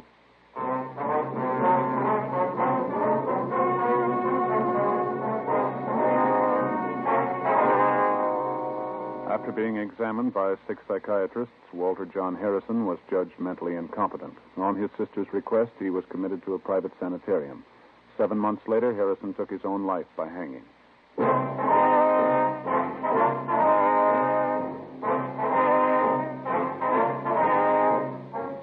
You have just heard Dragnet, a series of authentic cases from official files. Technical advice comes from the Office of Chief of Police W.H. Parker, Los Angeles Police Department.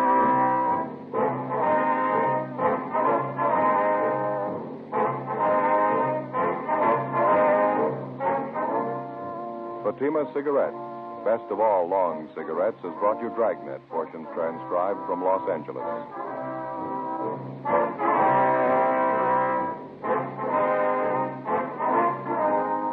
We the People is next with Stories of Today on NBC.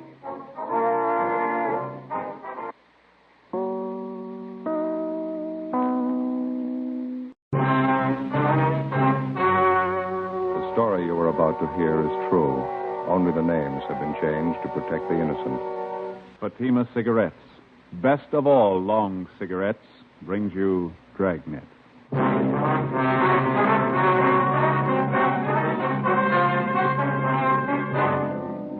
You're a detective sergeant. You're assigned to robbery detail. For 3 months, you've been tracking a pair of hold-up men. There's no pattern to their operation. They're young. They're brutal. Your job, stop them. You'll be amazed when you compare Fatima with other long cigarettes. You'll find they now cost the same. But in Fatima, the difference is quality. You see, Fatima is the quality king-size cigarette because it contains the finest Turkish and domestic tobaccos superbly blended. And Fatima is extra mild with a much different, much better flavor and aroma than any other long cigarette. So compare Fatima yourself. Fatimas now cost the same as other long cigarettes, but your first puff will tell you... Ah, that's different. Yes, in Fatima, the difference is quality. Ask your dealer for Fatima, for quality king-size cigarette. Best of all, long cigarettes. Start enjoying Fatima tomorrow.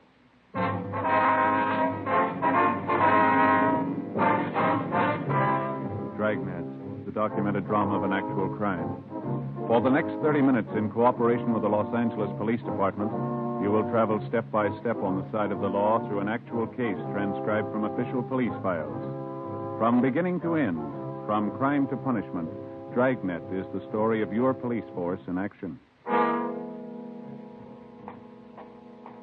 It was Sunday, March 3rd. It was raining in Los Angeles. We were working the night watch out of robbery detail. My partner's Ben Romero. The boss is Harry Didion, captain of robbery. My name's Friday. I was on the way back from the neighborhood bakery shop, and it was 8:45 a.m. when I got to Collis Avenue. Number 4656.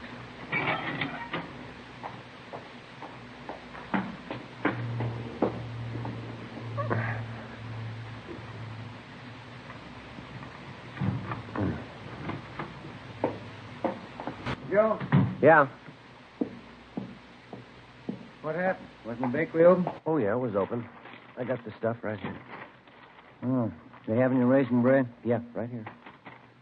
How about the butterhorn? No, they don't make those on Sundays anymore. I got bear claws instead. Okay, well, let's get this stuff open. Okay. All right, here we are. Mm-hmm. Where do you keep your eggs? In the refrigerator, right over there. Uh-huh. Find them? Yeah, I got 'em. You know, Joe, I don't like to say anything, but I can't keep coming over here to your place every morning. Well, it was your idea. Nobody asked you. Yeah, but I know how you are. You don't know how to cook a decent breakfast for yourself. Is the coffee ready yet? Uh-uh. No, it's not perking yet. Hey, you sure there's nothing wrong with this pot? It's been on for 10 minutes. Yeah, well, you forgot to plug it in. Oh, uh-huh. Now, let's see. Well, what do you want? Well, better put the toast on. Do you always make the toast before you cook the eggs? Yeah. You remember yesterday the toast was pretty cold. Oh, yeah, that's right. I better hold off for a minute. Yeah. Scrambled eggs okay? Well, we had them yesterday. Oh, yeah, that's right. Is that the only way you know how to fix them? I know what you'd like. One of my Spanish omelets. When'd you say your mother was coming back?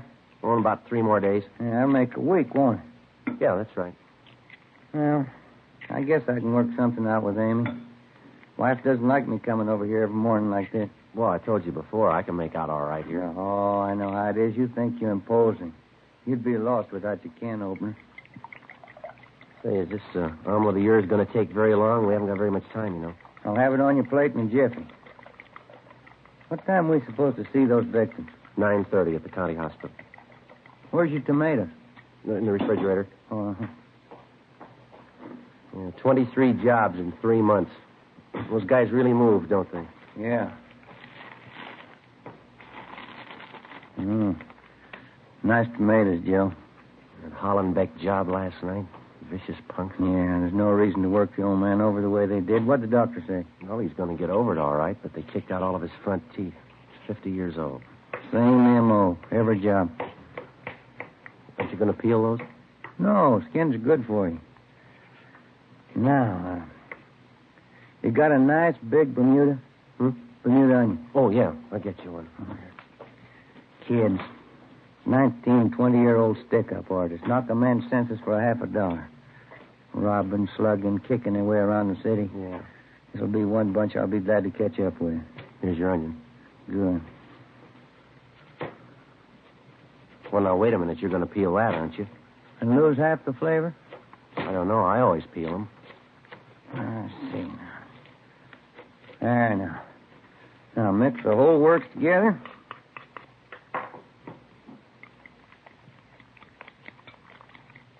You going to put it in that pan on the stove there? Yes, sir. Looks pretty hot, doesn't it? It's smoking. Joe, that's the way you cook a Spanish omelet. Hot, fire, and fast. Now, into the pan. The whole trick in making a good Spanish omelet is you got to work fast. Where are all those little brown flakes on the top there?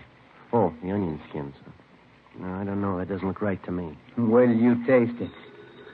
I'll get it.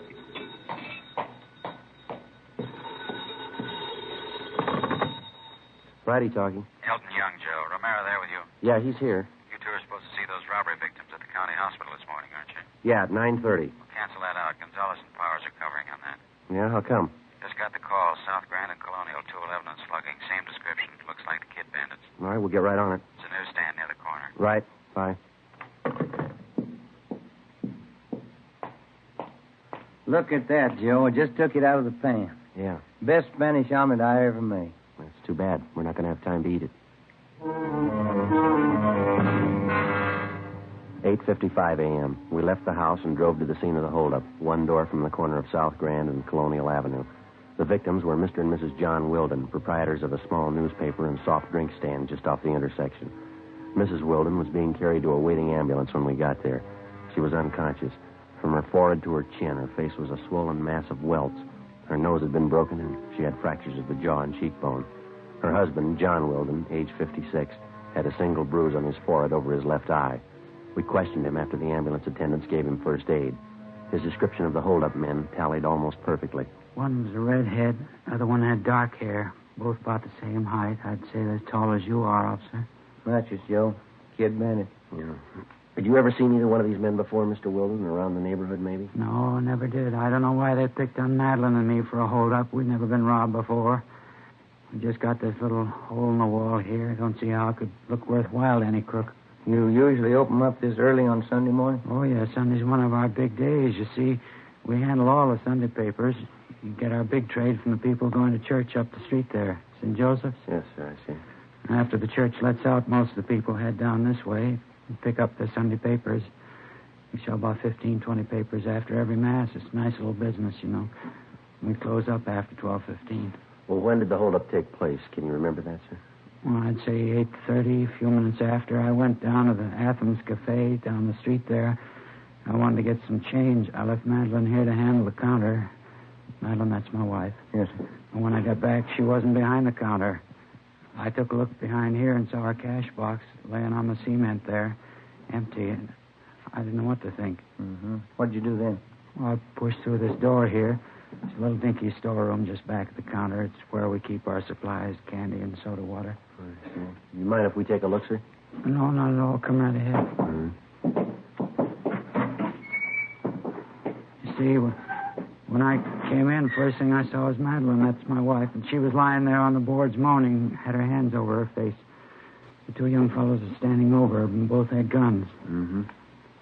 What did they do when they saw you? And they grabbed me and asked for money. I told them I didn't have any. I began to holler for help. One of them slugged me with his gun, and then they ran out. Still a little shaky. You mind if I sit down a minute? Go ahead, sir. Oh, here. Let me get this box for you. Thank you. Say, I wonder if we could get you some water, or maybe a cold drink from the cooler. Oh, no. But you'll find a half pint behind those cases over there. A little brandy I keep put away. Oh, over here? Yes, that's right. Behind those cases. No, I don't usually drink on Sundays. This is an exception, I guess. Here you are, Mr. Wilden. What's that on the floor there, Ben? No, near your foot there. Let's see. Oh, the lights are not very good. Oh, book of matches. Yeah. Are these yours, Mr. Wilden, these matches? No, I don't carry them. Well, your wife's, I guess, huh? I don't think so. Neither one of us smoke. What's that ad printed on the back here? Big Ten Cafe, steaks, chopped short orders, open all night, West Pico. Do you handle cigarettes and cigars there, sir? No, sir.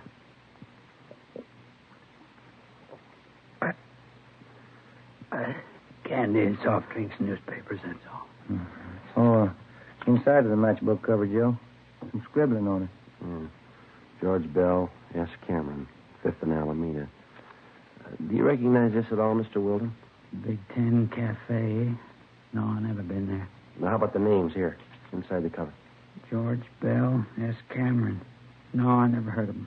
Well, when you first came in here, Mr. Wilden, do you remember where the hold-up men were standing? Well, not too well. One was over there, and one was over there, I think. Could be, Joe. One of them might have dropped it. Mm-hmm. Trace them from that matchbook? Do you think that's possible? I don't know yet. How would you trace them that way? Analysis? Some kind of scientific work? No, sir. Legwork. 9:28 a.m. We called Leighton Fingerprints. As soon as they arrived, we dropped Mr. Wilden off at Georgia Street Receiving Hospital to see his wife. Ben and I drove back to the office. We had the crime report typed up and got out a supplementary broadcast on our original APB. We asked Frank Cunningham and R&I to run the names George Bell and S. Cameron through the files for a possible mate. We checked with the restaurant advertised on the cover of the matchbook, the Big Ten Cafe. The manager of the cafe failed to recognize either the names on the matchbook or the descriptions of the hold-up men. 9:52. We checked back in at the office. I'll get it. Robbery, Romero? Yeah, Frank. Yeah. Good, right. Thank you. Cunningham? You got a make on the name George Bell. Another one for Sam Cameron. Both of them run together. Got long juvenile record. Good. You got an address on them? Yeah. Won't be hard to run down. What do you mean? Main jail. 5 days before, George Bell, a laborer, and Samuel Cameron, a part-time jewelry salesman, had been booked at the main jail on charges of being drunk and disorderly. The day after his arrest, Cameron was bailed out. Bell was still in the drunk tank. Ben and I went down to the main jail and talked to him. He didn't fit the description of either of the bandits. He was very cooperative, but he stated that he'd been very drunk and he couldn't remember too much. Just don't know, Sergeant. Sam and I went out and tied one on. When it came to, we were here in the drunk tank. You have no idea at all how your names got on this matchbook. I'm trying to think. We're pretty well heated up, Sam, I think. That's another thing, that dirty Sam. What do you mean? He gets a friend of his to come up here and bail him out. Think he'd do anything for me? No. I bought the liquor. He lets me sit here now. Dirty Sam. You think he might remember about that matchbook? I don't know. I'm disgusted with him. If you see him, you can tell him that. Just let him know he's off my list. How about the address here on the matchbook, George? It says 5th and Alameda. Doesn't that mean anything to you? Were you and Cameron hitting some of the spots around that area? No, we were messing around over in Dogtown. Didn't get down by Alameda at all. Well, it must have some tie-in for you. 5th and Alameda? No. The only guy I know down there is Sanchez. Wait a minute. Yeah? Just a minute. Sanchez. Gus Sanchez, sure. I wanted to see Gus. I thought he'd put up there for us. Yeah, go ahead. I got it now. I think I have anyway. It was the morning after, and I woke up here in the tank. A big head, you know. Really whipped. Mm-hmm. Now, first thing I thought I was out. Figured Gus Sanchez might pop for bail. A friend of mine, you know. Gus works at the bar at 5th and Alameda. That's it. Well, how's the tie-in? This other mooch is in the tank next to me. Somebody's popped bail for him, and he's getting out in an hour. So I asked him to call Gus for me, and he said he would. He wrote my name down, and he wrote down Sam's, too. That dirty Sam. And he took down Gus's address. Yeah, 5th and Alameda. You remember what this man looked like when he took your name?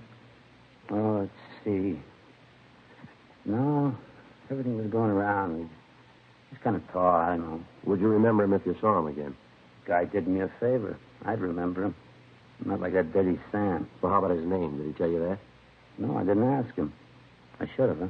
You sure about the day this man was released? Positive. The same day I came in, Tuesday. Well, okay, Bell. Thanks very much. We'll be checking back with you. Yeah, all right. Hey, what about this guy? You got a bait with him? Well, maybe, if he's the one we want. Yeah, what'd he do? He lost his matches. Ben and I left the drunk tank and went down the hall to check with the officer in charge. We paged through the release book and found that 7 men had been bailed out or discharged from the jail on the previous Tuesday. We went back to the record bureau and had them pull the mug shots on all 7 men. Then we took the pictures back to the drunk tank and showed them to George Bell. No.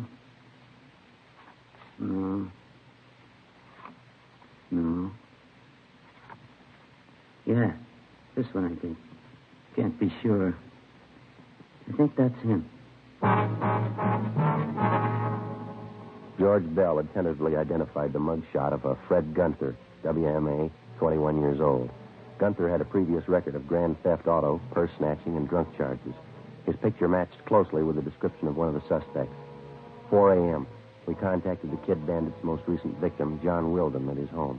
We asked him to look at the same group of mugshots that we'd shown to George Bell.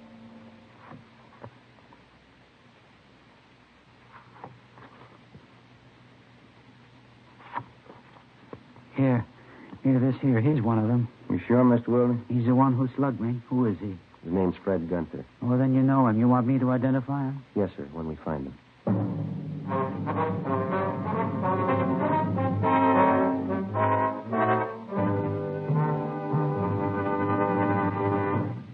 are listening to Dragnet, authentic stories of your police force in action. Now, here's an authentic report from Fatima Cigarettes. 1949. Fatima more than doubled its smokers coast to coast. 1950. Another record-breaking year, with more long cigarette smokers insisting on Fatima quality than ever before. In 1951, enjoy Fatima quality yourself. Yes, friends, in Fatima, the difference is quality. Quality of tobaccos. The finest Turkish and domestic varieties, extra mild and superbly blended, to give you a much different, much better flavor and aroma. Quality of manufacture. Smooth, plump cigarettes rolled in the finest paper money can buy. Quality. Even to the appearance of the bright, clean, golden yellow package. Carefully wrapped and sealed to bring you Fatima's rich, fresh, extra mild flavor. Compare Fatima yourself. Fatimas now cost the same as other long cigarettes, but your first puff will tell you... Ah, that's different. Yes, in Fatima, the difference is quality. Start enjoying Fatima quality yourself. Insist on Fatima, the quality king-size cigarette. Best of all long cigarettes.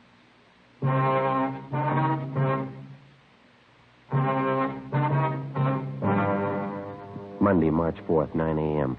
We checked out the suspect, Fred Gunther. No trace of him at any of his previous addresses. We began checking with the other victims of the Kid Bandit. After a day and a half of legwork, we sat down and figured up the results. More than two-thirds of the victims definitely tabbed Gunther as one of the hold-up men. The next step was the Record Bureau. We had them pull the packages on every one of Gunther's known friends and associates. There were more than 30 of them. We had mugshots pulled on each one of them and made the rounds of the victims for the second time. Approximately half of the victims had singled out one picture as that of Gunther's partner in the holdup. We pulled the package on the man and checked his mama sheet. His name was Harold Reimers, WMA, age 19. Previous record included car stripping and one charge ADW, no conviction. Friday, March 8th. We continued our check of the friends and associates known to the two suspects, Gunther and Reimers. We got nowhere. 2 weeks passed. On March 23rd, we got a tip from an informant about a girlfriend of Fred Gunther's, a vocalist working at a downtown dance hall during intermissions. Long haul. Yeah, one more flight. Mm-hmm. Climb 4 flights of stairs, and then they expect you to dance. Well, I guess this is it. Yeah, come on. Big enough floor, huh? Well, it shows a little wear. The place has been here for years. Look at those walls and that ceiling. Sure could use a fresh coat of paint. Her name's Stanley, is that right? Yeah, that's it.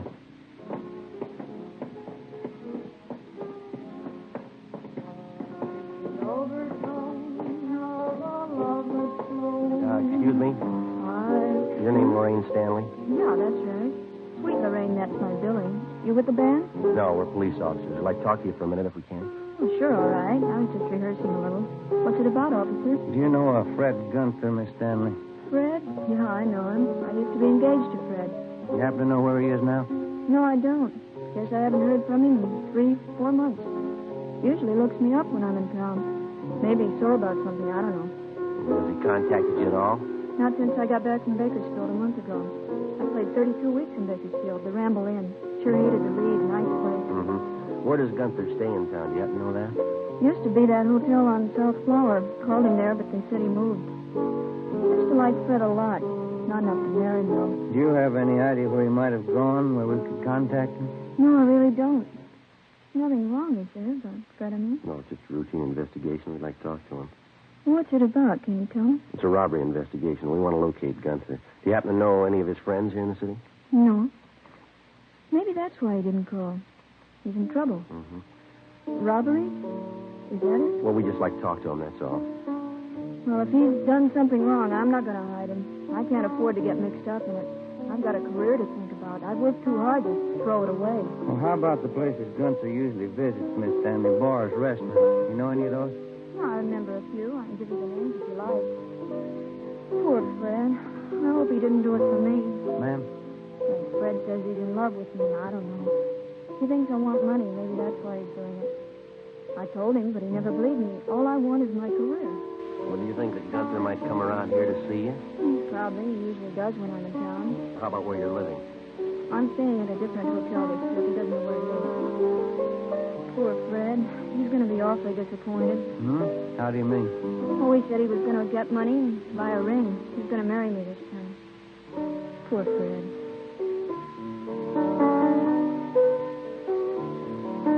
This is my new theme, officers. You like it? Just one more thing, Miss Stanley. If Gunther contacts you by phone, will you be sure and let us know? All right, I'll do that. It's a beautiful theme, isn't it? Piano player in Bakersfield, he wrote it for me. Yes, ma'am. Oh, Fred understands. I don't want to hurt him, but I can't marry him. How do I make him understand? How do I explain it? I don't think you'll have to, ma'am. Before we left Lorraine Stanley, we told her that if Gunther should contact her, not to tell him that she'd talked with us. Stakeouts were placed on the dance hall where she worked and at the hotel where she was staying. Gunther's known hangouts were also covered. The next night, the Kid Bandits were back in business. They hit twice, a liquor store on Franklin Avenue and a tavern on South Flower. Gunther and Reimers were again identified as the two suspects. The stakeouts continued. The search went on. 4 days later, we got a tip from the proprietor of a shoe shine stand on West Temple that Gunther's partner, Harold Reimers, had been seen entering a small hotel up the street from his stand. We drove over and checked with the desk clerk. He identified Reimers' mugshot. He told us that the suspect wasn't in, but that he was expected back that night. Ben and I went on stakeout in his hotel room. 7 p.m. Reimers failed to show. Getting a little hungry, Joe. You? Yeah. What time you got now? 20 after 7.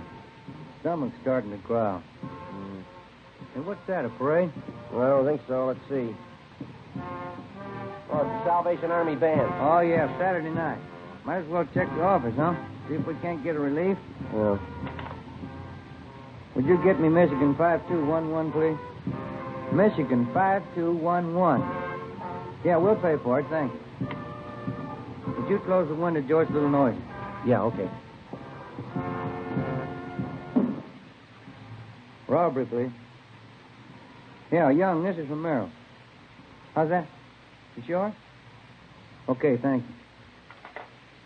Gunther and Reimers, they pulled a holdup down South Main. When? 20 minutes ago. Gunther got away. Yeah. They got Reimers. 7:45 p.m. Ben and I got back to the city hall and went to the interrogation room. Together with Young and Carr from robbery, we tried to question the suspect, Harold Reimers. We talked to him for over an hour. He refused to tell us anything. We took him to the main jail where he was booked on 211 PC. 9:15 p.m. We went back to the office. I'll get it. Robbery, Romero. In just a minute. For you, Joe. Okay, thanks.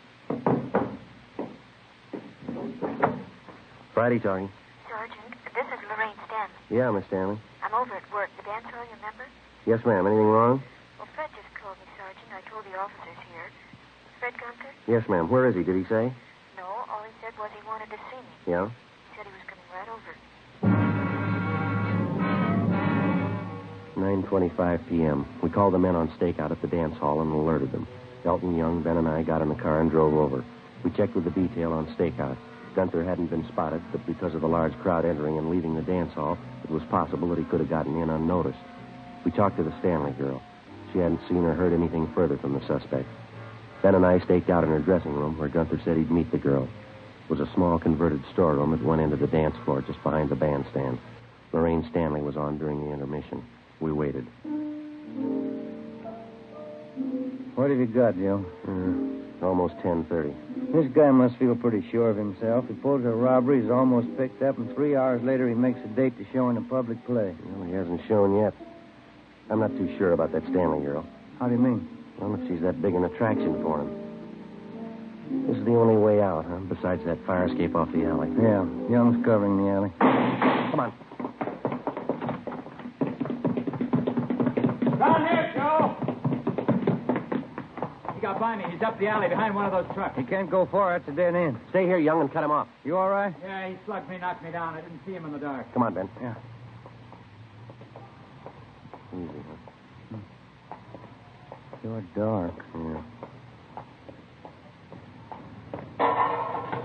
Watch it behind that truck. Make room. I'm coming out. Watch it, Joe. Missed him. Coming at you, Young.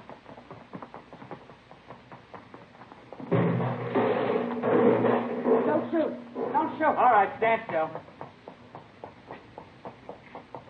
You want to stay with him, Young? We'll call in. Yeah, right. Closest place to that little cafe off the alley to the left. Thanks. Come on, Ben. Yeah.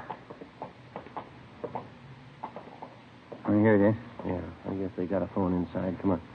Wait a minute. As soon as we get Gunter downtown, we're going to come right back here. What for? Take a look at that fry cook in the window there. Yeah, what about him? That fella makes a Spanish omelet exactly like I do. The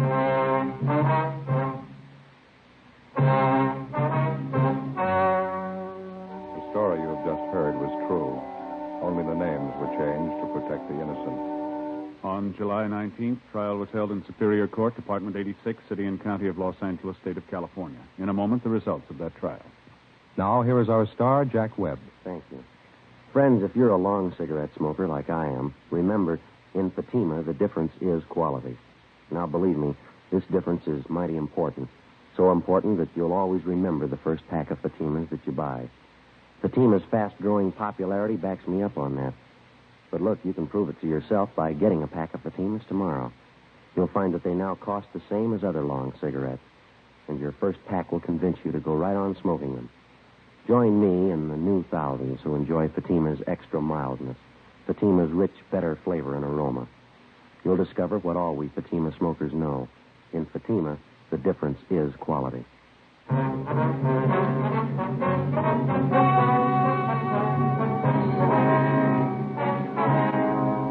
Fred Gunther and Harold Reimers were tried and convicted on several counts of robbery and assault. They received sentences as prescribed by law, and are now serving their terms in the state penitentiary.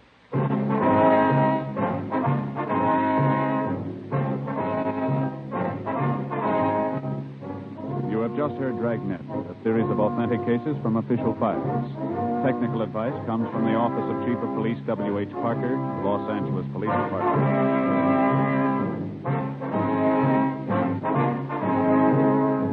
Fatima Cigarettes, best of all long cigarettes, has brought you Dragnet, portions transcribed from Los Angeles.